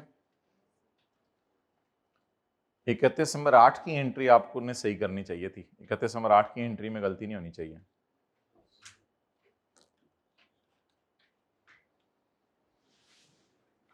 जी बोलें। PO is satisfied over time means entity will record revenue of 60% on 31 December 8 and 40% revenue on 31 December 9। जी माय डियर, यकम जनवरी 8 क्या एंट्री होगी, cash debit contract liability credit 3 lakh. अब फर्ज करें एसेट स्पेशल नेचर के और entity has a right to payment for performance completed to date. यही बनेगा तो ओवर टाइम होगा ना, पहले दो तो क्राइटेरिया हो ही नहीं सकते इसमें, क्योंकि ये एसेट एंटिटी के एक लैंड पे नहीं बन रहा। तो फर्ज करें ये सिनेरियो चल रहा है। अब पहले साल के एंड के ऊपर परसेंटेज ऑफ कंप्लीशन निकालनी पड़ेगी। कैसे? एंटिटी ये परसेंटेज ऑफ कंप्लीशन कैसे निकालेगी? बताएं माय डियर, एंटिटी ये परसेंटेज ऑफ कंप्लीशन कैसे निकालेगी? इनपुट मेथड यूज करके या आउटपुट? मुझे नहीं पता एंटिटी ने इनपुट मेथड यूज किया है या आउटपुट। बस एंटिटी ने ये बता दिया पहले साल के एंड पे 60% बिल्डिंग इस साल बन गई है और 40% बिल्डिंग, मुझे नहीं पता एंटिटी ने परसेंटेज ऑफ कंप्लीशन कैसे निकाली है, मुझे गिवन है तो अंडरलाइन करके लिख लें, या इनपुट या आउटपुट मेथड निकाल के एंटिटी ने लगाई होगी। कैसे निकाली होगी एंटिटी ने परसेंटेज ऑफ कंप्लीशन? जल्दी बताएं। या इनपुट मेथड लगाया होगा या आउटपुट, यानी कितनी लेबर लग गई, कितनी लगनी है, कितना मटेरियल लग गया, कितना लगना है, या कितने फ्लोर बन गए, कितने लगने हैं, या आउटपुट मेथड। तो एंटिटी ने इनपुट या आउटपुट मेथड लगा के 60% निकाला होगा। हमें तो वैसे गिवन है, हमें तो गिवन है 60%। चलें 31 दिसंबर 8 कितना रेवेन्यू बुक करूं? 3 मिलियन इंटू 60%, 18 लाख रुपए रेवेन्यू बुक करें। अच्छा, कैश कितना डेबिट करें? ओहो, वो तो 27 लाख अगले साल आना है एक ही दफा, तो फिर कैश तो डेबिट नहीं हो सकता। बस सीएल खत्म कर दो। मतलब पढ़ा क्यों रहने दिया आप लोगों ने? आपको ऐसा नहीं करना चाहिए था, वैसे सीएल खत्म कर देते। मतलब 3 बातें देखनी होती है ना, कितने पैसे आए, कितने आ चुके हैं, ये 2 बातें देखने के बाद देखना होता है कितने रह गए हैं, ये भी याद रखिएगा। तो कितने लोगों ने गलती से फुल डेटर रिकॉर्ड कर दिया? तो फिर आज असूल सुन लें ताकि आइंदा गलती ना हो। सबसे पहले क्या देखना होता है? कितने पैसे आए। फिर क्या देखना होता है? कितने आ। उसके बाद देखना होता है ना कितने आने वाले हैं, वरना डेटर अलग नजर आ रहा होगा, लाइबिलिटी अलग नजर आ रही होगी, तुक नहीं होगी दोनों की। तो ये जरा याद रख लें, ये हमेशा देखिएगा, यही वैसे पास्ट में हम करते भी आ रहे हैं। चलें आज खुल के बात सामने आ गई है। कितने आए? अच्छा 0। कितने आ चुके हैं? कितने आ चुके हैं? 3 लाख। कितने आज जाएंगे?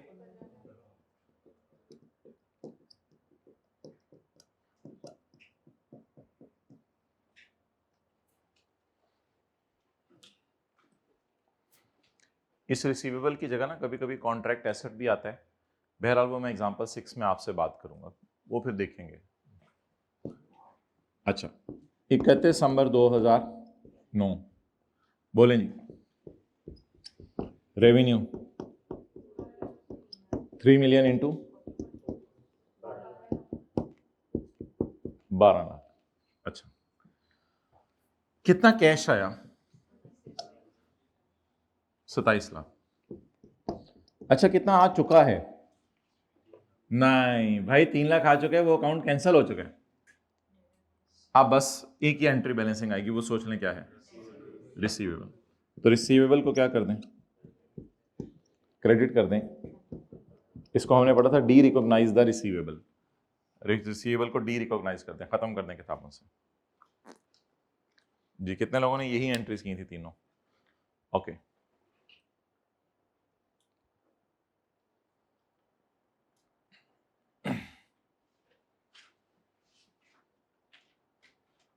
चलें अब सवालों पे सवाल करें। पास पेपर का क्वेश्चन 15 निकालें।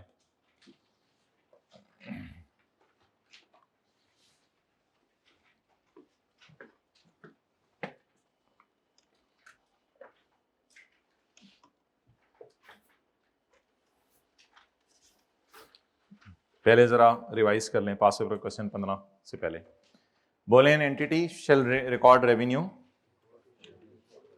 ओवर टाइम, बल्कि इस तरह भी आप बोल सकते हैं, एन एंटिटी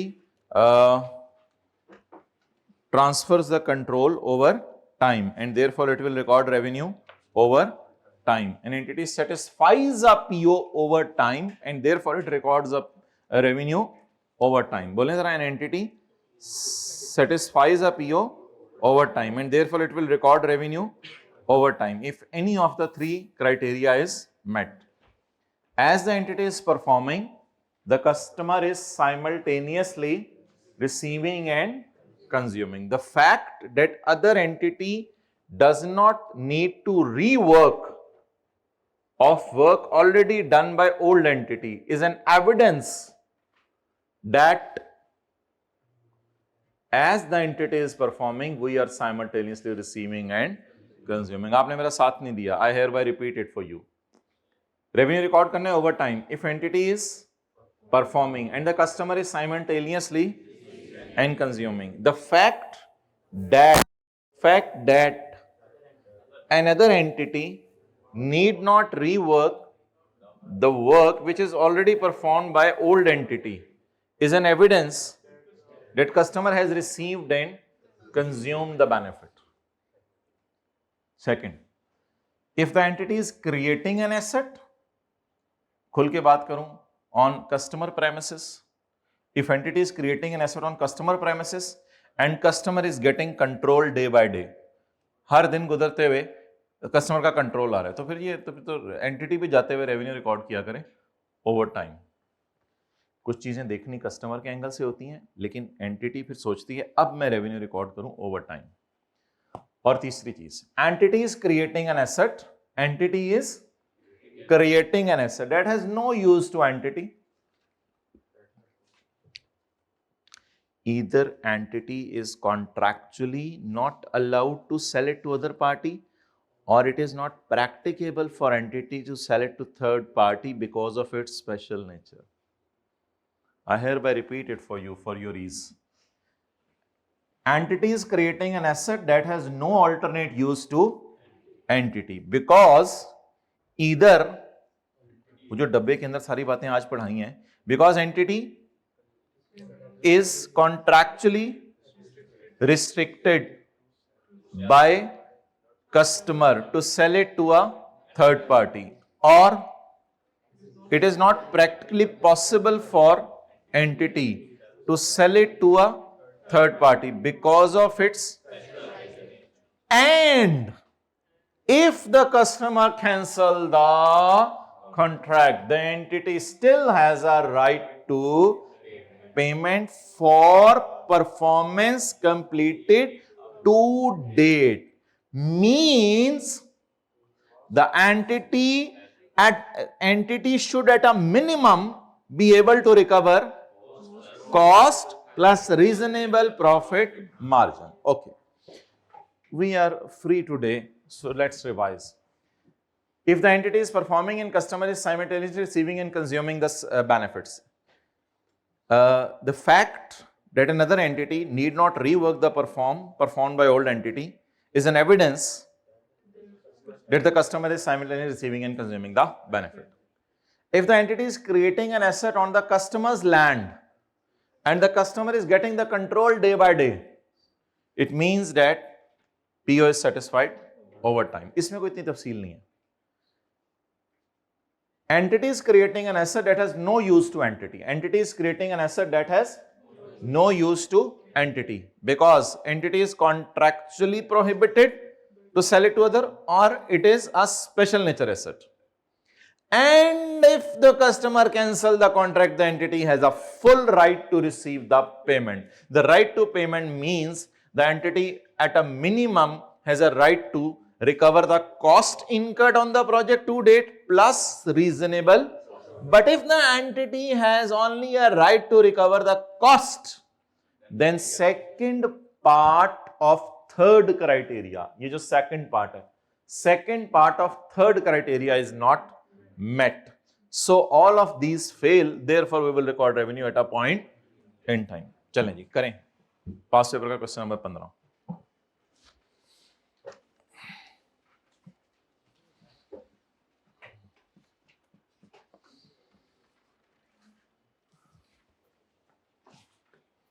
अच्छा, एक मुझे राय दें, आप लोगों ने F2 पढ़ा हुआ है, किसी को पता है रेजिडेंट इंडिविजुअल कौन बनता है? जो पाकिस्तान में 183 डेज या उससे ज्यादा रुके, वो क्या बनता है? रेजिडेंट इंडिविजुअल, या वो गवर्नमेंट का एम्प्लॉय हो, वो भी क्या बन जाता है, रेजिडेंट इंडिविजुअल। अब अगर किसी पेपर में आपको 6 सिनेरियोज आ गए तो सॉल्व करने का तरीका बताएं। 6 सिनेरियोज आ गए तो सॉल्व करने का तरीका बताएं, कोई आसान तरीका। पहले ऊपर ये 2 बातें लिखाएं, क्या लिख के आए, as a general rule 183 days रुकने वाला और गवर्नमेंट के एम्प्लॉय को रेजिडेंट समझा जाता है। फिर नीचे अब बार बार प्रोविजन रिप्रोड्यूस करने की जरूरत नहीं पड़ेगी, बल्कि प्रोविजन को रेफर करने की जरूरत पड़ेगी, सिर्फ रेफर करने की जरूरत पड़ेगी। तो ये सवाल आया था 15 मार्क्स का। इसमें दोनों अप्रोचेस चल सकती थी, या तो तीनों सिनेरियोज को साथ साथ डिस्कस करते, तीन क्राइटेरिया ना, और 3 क्राइटेरिया साइमल्टेनियसली नहीं पूरे होने, तीनों में से कोई एक भी पूरा हो जाए। और तीसरा क्राइटेरिया बड़ा अजीब है, इसमें 2 बातें आ गए, गेम सारी डाली तीसरे क्राइटेरिया दुनिया में, ये चीजें एग्जिस्ट ही नहीं करती थी। तीसरी चीज तो लोगों को IFRS 15 आने से पहले पता ही नहीं थी, ये तो IFRS 15 ने नई चीज डाली है। ये चीज क्यों डाली थी तीसरी, मैंने आपको बताया था, ये चीज क्यों डाली थी तीसरी, कोई बंदा बताए ये तीसरी चीज क्यों डाली थी। भाई दुनिया में एंटिटीज थी, बड़े बड़े कमाल के काम कर रही थी, लेकिन एसेट्स बनने में 2-2, 3-3 साल लग रहे थे। तो पहले साल के एंड पे अपने शेयर होल्डर्स को कहती थी हमारा रेवेन्यू 0 है। शेयर होल्डर्स कहते थे क्यों, तो एंटिटीज कहती थी अभी हमने कंट्रोल ट्रांसफर नहीं किया। तो स्टैंडर्ड ने इनको कहा यार तुम लोग बहुत खास चीजें बना रहे हो, अगर तुम्हारा पेमेंट का राइट है अधूरे काम का तो रेवेन्यू बुक करो और डिविडेंड बांटो, मत तंग करो शेयर होल्डर्स को। ये जो तीसरा पॉइंट आने की वजह से एंटिटीज का रेवेन्यू करोड़ों से अरबों रुपए में चला गया। पहले भी अरबों रुपए ही होता था, लेकिन वो कंट्रोल ट्रांसफर करने पे अरबों रुपए रिकॉर्ड होता था। अब भी रेवेन्यू अरबों रुपए रिकॉर्ड होता है, लेकिन वो अरबों रुपए 2-3 सालों में स्प्लिट करके रिकॉर्ड हो जाता है। पहले रेवेन्यूज 2 साल बाद रिकॉर्ड होते थे, 30 लाख रुपया, अब उसमें से 18 लाख इस साल रिकॉर्ड करके प्रॉफिट बढ़ा के डिविडेंड बांटे आप, और फिर अगले साल दोबारा रेवेन्यू रिकॉर्ड कर लें।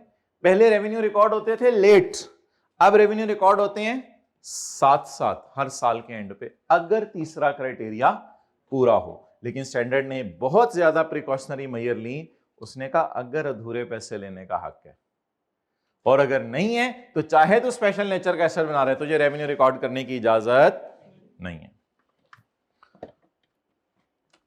पहला पढ़े,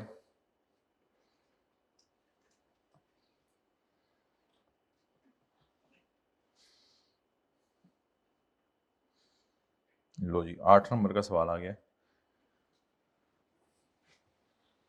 8 नंबर का नहीं होना चाहिए था, ये कम से कम 12-13 नंबर का होना चाहिए था, क्योंकि लिखना पड़ते हैं, चीजें लिखे बगैर तो नहीं होती पेपर में। 4-4 नंबर के तीनों होने चाहिए थे कम से कम। जी बता दें जी, पहले में क्या डिसीजन लिया है, और पहले क्राइटेरिया के बेस पे लिया है, दूसरे के बेस पे, तीसरे की बेस पे।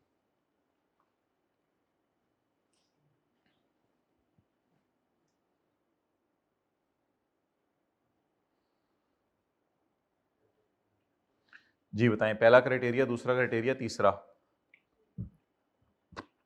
नेचर देखें काम की, जो करके दे रहा है वो। एक्सेलेंट, पहला क्राइटेरिया।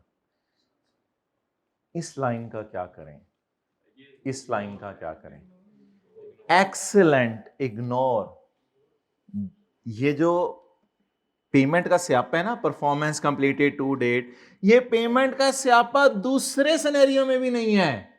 पहला तो दूर की बात, ये जो अजीब सी शर्त लगी हुई है ना, ये जाके मुझे लगता है, मुझे देख लेने दे एक दफा, मैं अपनी तसल्ली के लिए जा रहा हूं, मुझे तो पता ही है, वैसे आपकी तसल्ली के लिए जा रहा हूं। ये जो पेमेंट वाली शर्त है, ये सिर्फ किसमें लगी हुई है, तीसरे सिनेरियो में। पहले सिनेरियो में पेमेंट टर्म्स नहीं देखनी, तीसरे में देखनी है पेमेंट टर्म्स, दूसरे सिनेरियो में भी पेमेंट टर्म्स नहीं देखनी। पेमेंट टर्म्स सिर्फ किस सिनेरियो में देखनी है, तीसरे में। पहले सिनेरियो में पेमेंट टर्म्स जो मर्जी दे, हमें क्या।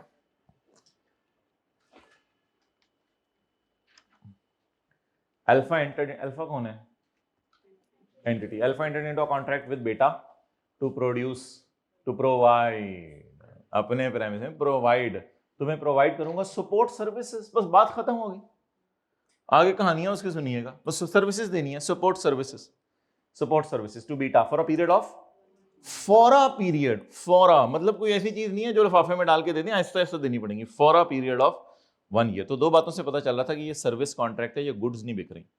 किन दो बातों से? सपोर्ट सर्विस के लफ्ज से और for a period, for age on नहीं, for a period of 1 year. These services encompass, ये बोलते हैं पता नहीं क्या, data entry, scheduling departmental meetings, मतलब कि बहुत ज्यादा डाटा होगा ना इस ऑर्गेनाइजेशन का, डाटा एंट्री हम करके देंगे, तुम लोगों की मीटिंग्स बताएंगे हफ्ते में कितनी दफा होनी चाहिए, अगर तुम लोगों ने एक दूसरे को टास्क असाइन करने हैं तो हमें बता दिया करना, हम अगले से मीटिंग अरेंज करके टाइम कर दिया, and so on, to help beta focus on core operation, ताकि बीटा जो अपना काम करिए उस पर फोकस करे, ये छोटा मोटा काम बीटा जो है वो इसमें ना पड़े और वो अल्फा से करवा ले।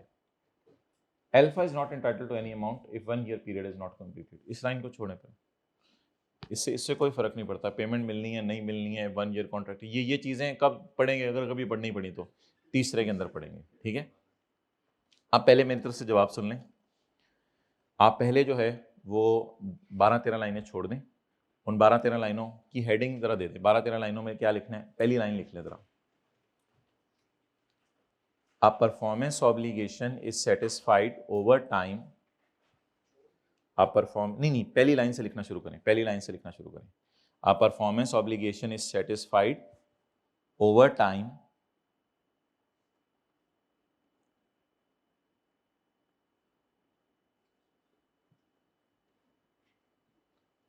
and hence the revenue will be recorded over time.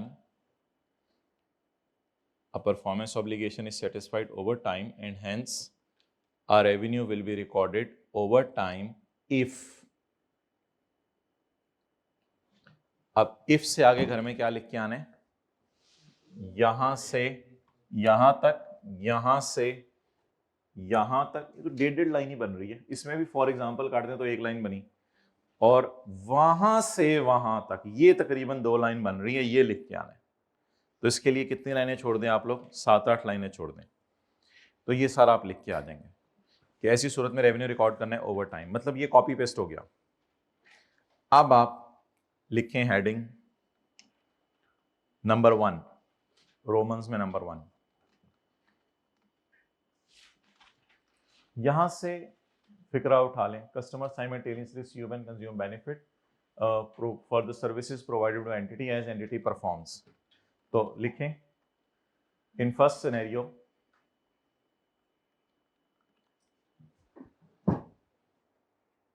As, इधर देखें, as the alpha performs, as the alpha performs, आगे लिखें क्या, कौन सी सर्विस सवाल से देखें, as the alpha performs admin support service, network support service, consultancy service, admin Delhi के काम जो होते हैं मीटिंग वगैरह का ना, admin support service,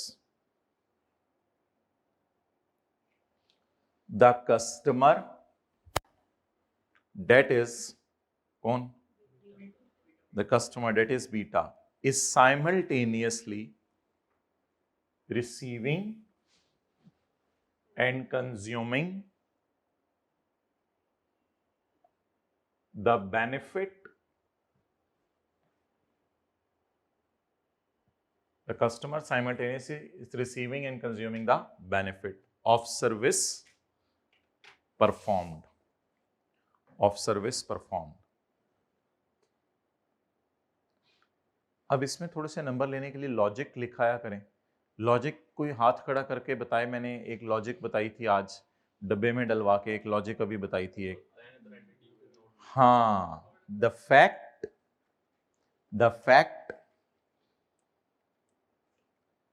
that an other entity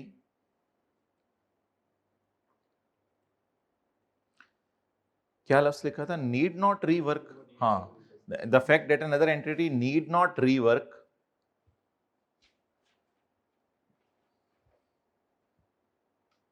the task already completed by, कौन है already completed by alpha, already completed by alpha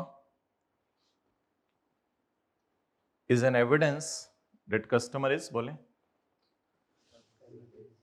is an evidence that customer is simultaneously receiving and consuming the benefit.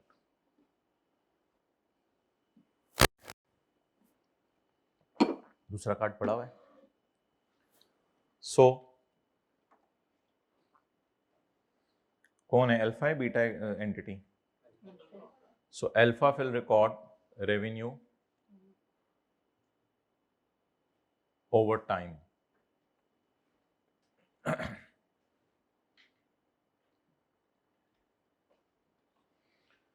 अच्छा, अब मुझे आप basis बताएं, over time revenue record करने की basis क्या यूज करें अल्फा? देखें, अगर 2 महीने इस साल काम कर दिया है और फ्यूचर में भी काम करना है 10 महीने, तो फिर सिर्फ 2 महीने का रेवेन्यू रिकॉर्ड कर ले. और सर्विसेज का रेवेन्यू तो आपको पता है, मैंने पहली क्लास से 2 महीने 3 महीने का रिकॉर्ड किया था. एक सवाल किया था मोबाइल नेटवर्क वाला, एक सवाल किया था रिपेयर वर्क वाला, गाड़ी की रिपेयर की, मेंटेनेंस की. ये हम कई दफ़ा से करते आ रहे हैं रेवेन्यू रिकॉर्ड ओवर टाइम. तो इसमें अगर आपने 2 महीने काम कर दिया और 10 महीने और काम करना है, आपको कौन सी बेसिस मुनासिब लग रही हैं? Time basis. टाइम बेसिस मुनासिब है. अगर टाइम बेसिस आपने नहीं यूज करनी तो आप लेबर आवर्स यूज कर लें. हो सकता है 2 महीने वो ऐसे हों कि शुरू में आपने नया काम पकड़ा हो तो 2 महीने में लोड ज्यादा हो आप पे, तो हो सकता है आप कहें कि मैंने 100% रेवेन्यू रिकॉर्ड करना है 12 महीने में, लेकिन उसका 30% 40% 2 महीने में रिकॉर्ड कर लूं, क्योंकि शुरू में एडमिन टास्क ज्यादा है, उसमें लेबर आपको ज्यादा लगानी पड़ी, बाद में आपने लेबर कम कर ली. तो इट ऑल डिपेंड्स अपॉन कि सवाल में अगर न्यूमेरिकल आता है तो वो क्या बताता है कि 12 महीने में से 2 महीने अगर काम हो गया तो सिंपल लगा दिया करेंगे 2/12. और अगर सवाल ये कहे कि पूरे साल का रेवेन्यू है 12 लाख, आप 2 महीने में 40% रिकॉर्ड कर लो, तो फिर 12 लाख पकड़ के 40% लगा देंगे. जैसे पिछले सवाल में कितने परसेंट लगाया था?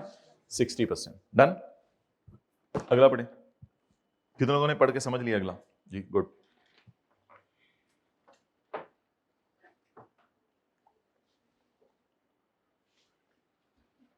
ये तो वही सवाल नहीं बन गया अभी जो पढ़ के हैं, gamma is developing a residential society. तो ये गैमा रेजिडेंशियल सोसाइटी कहाँ बना रही होगी? मतलब कस्टमर के लैंड पे तो नहीं, सोसाइटी तो खुद बना रही होगी.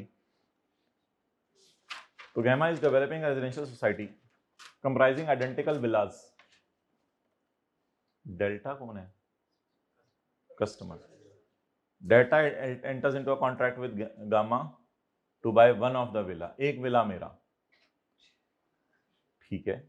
Control of villa will be transferred once the entire society is completed. जैसे हमारे सवाल में 2 साल था, 3 साल कर लें, 4 साल कर लें. कंट्रोल आपको ट्रांसफर होगा जब पूरी सोसाइटी बन जाएगी.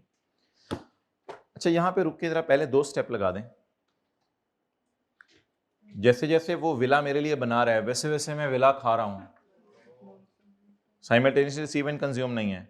दूसरी, मतलब मेरे प्रेमिसेस पे तो नहीं बना रहा. As and when he is performing, I'm obtaining control. No. अब देखना पड़ेगा एसेट स्पेशल नेचर का राइट ऑफ पेमेंट है. अगर ये भी ना हुआ तो फिर इसको फेंक देंगे हम at a point in time पे. मतलब फिर जब वो हमें चाबी पकड़ाएगा तब रेवेन्यू रिकॉर्ड करेगा. The contract specifically mentions that no customised modification. कोई खास चीज ना बना के दो मुझे. बस जैसे घर बनते हैं ना सादा लोगों के, छोटी सी जिंदगी है, मर जाना है, कोई स्टेट ऑफ आर्ट किस्म का घर मुझे नहीं चाहिए. जो सादा सा घर बना दो, रहना ही होता है, आर्जी रिहाइश का है. वैसे भी कई तो शिफ्ट होने से पहले मर जाते हैं, तो वो सादा सा घर मुझे बना दो. No customised modification will be made during the construction. कोई खास चीज बनाने की जरूरत नहीं. अब मेरे ख्याल से पेमेंट टर्म्स देखने की जरूरत ही नहीं. अब पेमेंट टर्म्स जो मर्जी हो, जब एसेट स्पेशल नहीं तो फिर आगे जाने की जरूरत ही नहीं. और अगर एसेट स्पेशल होता तो पेमेंट टर्म्स देखते. तो आप बता दें यहां तक शायद हम क्या जवाब देके आए. Entity is creating an asset that has alternate use to entity. मारे इधर घुटने पे, ये चीज इधर वाले पे मारते हैं, इतनी दूर जाके मारे. Entity is creating an asset that has alternate use to entity. और उसने आगे कंफर्म किया सवाल में, देखिए उसने आगे कंफर्म किया है delta is required to make. ओ पेमेंट जो है छोड़ो, पेमेंट तो तब देखनी होती है जब ये payment in proportion to work done. Delta is required to make payment proportion to work done. छोड़ो पर इस बात को इग्नोर करें. व्हाई? एसेट स्पेशल नेचर का नहीं है. उसने आगे फर्दर कंफर्म कर दिया अगर डेल्टा कॉन्ट्रैक्ट कैंसिल करता है तो गैमा ने उसको अमाउंट पेड वापस कर देनी है। ओ भाई अमाउंट्स ना देखें ना, अमाउंट्स तो तब देखनी होती हैं जब एसेट स्पेशल नेचर का हो। Once the villa is sold to another party, यहां से भी इंडिकेशन मिल रही है कि villa can be sold to other party. दो जगह से इंडिकेशन मिल रही है एसेट स्पेशल नेचर का नहीं है। अगर तुमने घर पसंद ना किया तो मैं किसको बेच दूंगा?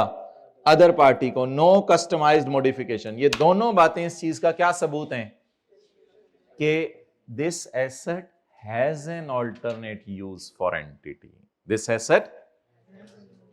अच्छा, अब आप लिखें पॉइंट 2। अच्छा मुझे बताएं, इससे पहले आप लोग ऊपर क्या लिखाए हुए हैं? ऊपर लिखाए हुए हैं पूरे 3 सिनेरियोज लिखाए हुए हैं घर में। अच्छा अब लिखें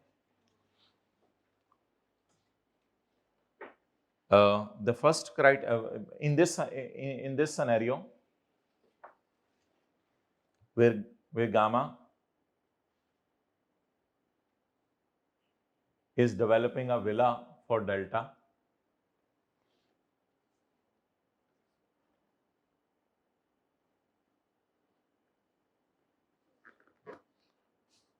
delta is not receiving and consuming the benefit. The delta is not receiving and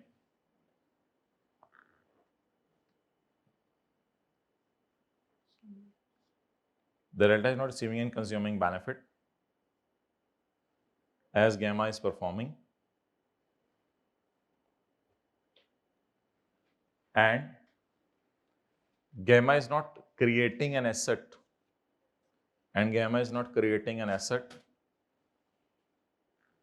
which आगे बोल देना which delta is controlling.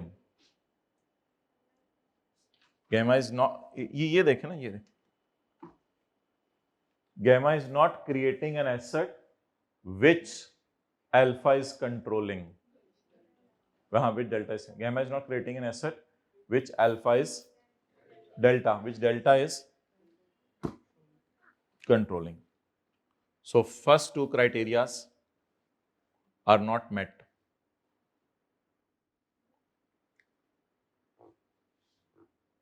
अच्छा अब थर्ड क्राइटेरिया के कितने पार्ट हैं? 2 पार्ट हैं। चलें लिखें, as far as the third criteria is concerned, अब ये लिख लें, the gamma is creating an asset, बोलें क्या? Excellent. The gamma is creating an asset with an alternative use to gamma.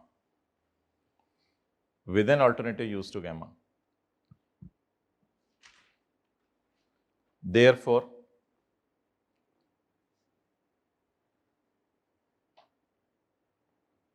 the asset is not of a special nature. आगे payment terms की discussion नहीं करें। asset is not of a special nature because it can be sold to another customer. वो लिखा हुआ सवाल में, वो भी लिख दें, because it can be sold to another party.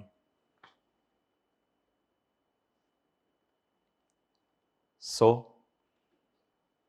अब सेकेंड पार्ट को डिस्कस करने की जरूरत है।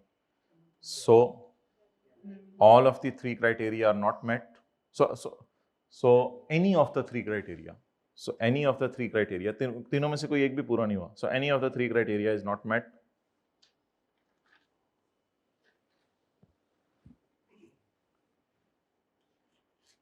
So gamma will not record revenue over time.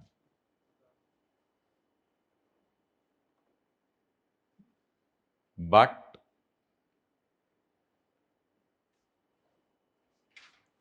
it will record revenue. अब बताएं क्या लिख के आएंगे? But it will record revenue. अब बताएं क्या लिख के आएंगे? Once the entire society is complete. ये लिख के आएंगे. But it will record the revenue once the entire society is complete. Date is at a point in time. बल्कि रेवेन्यू कैसे रिकॉर्ड करें? At a point in time. Change करो card और ये अपलोड करवाओ जल्दी से।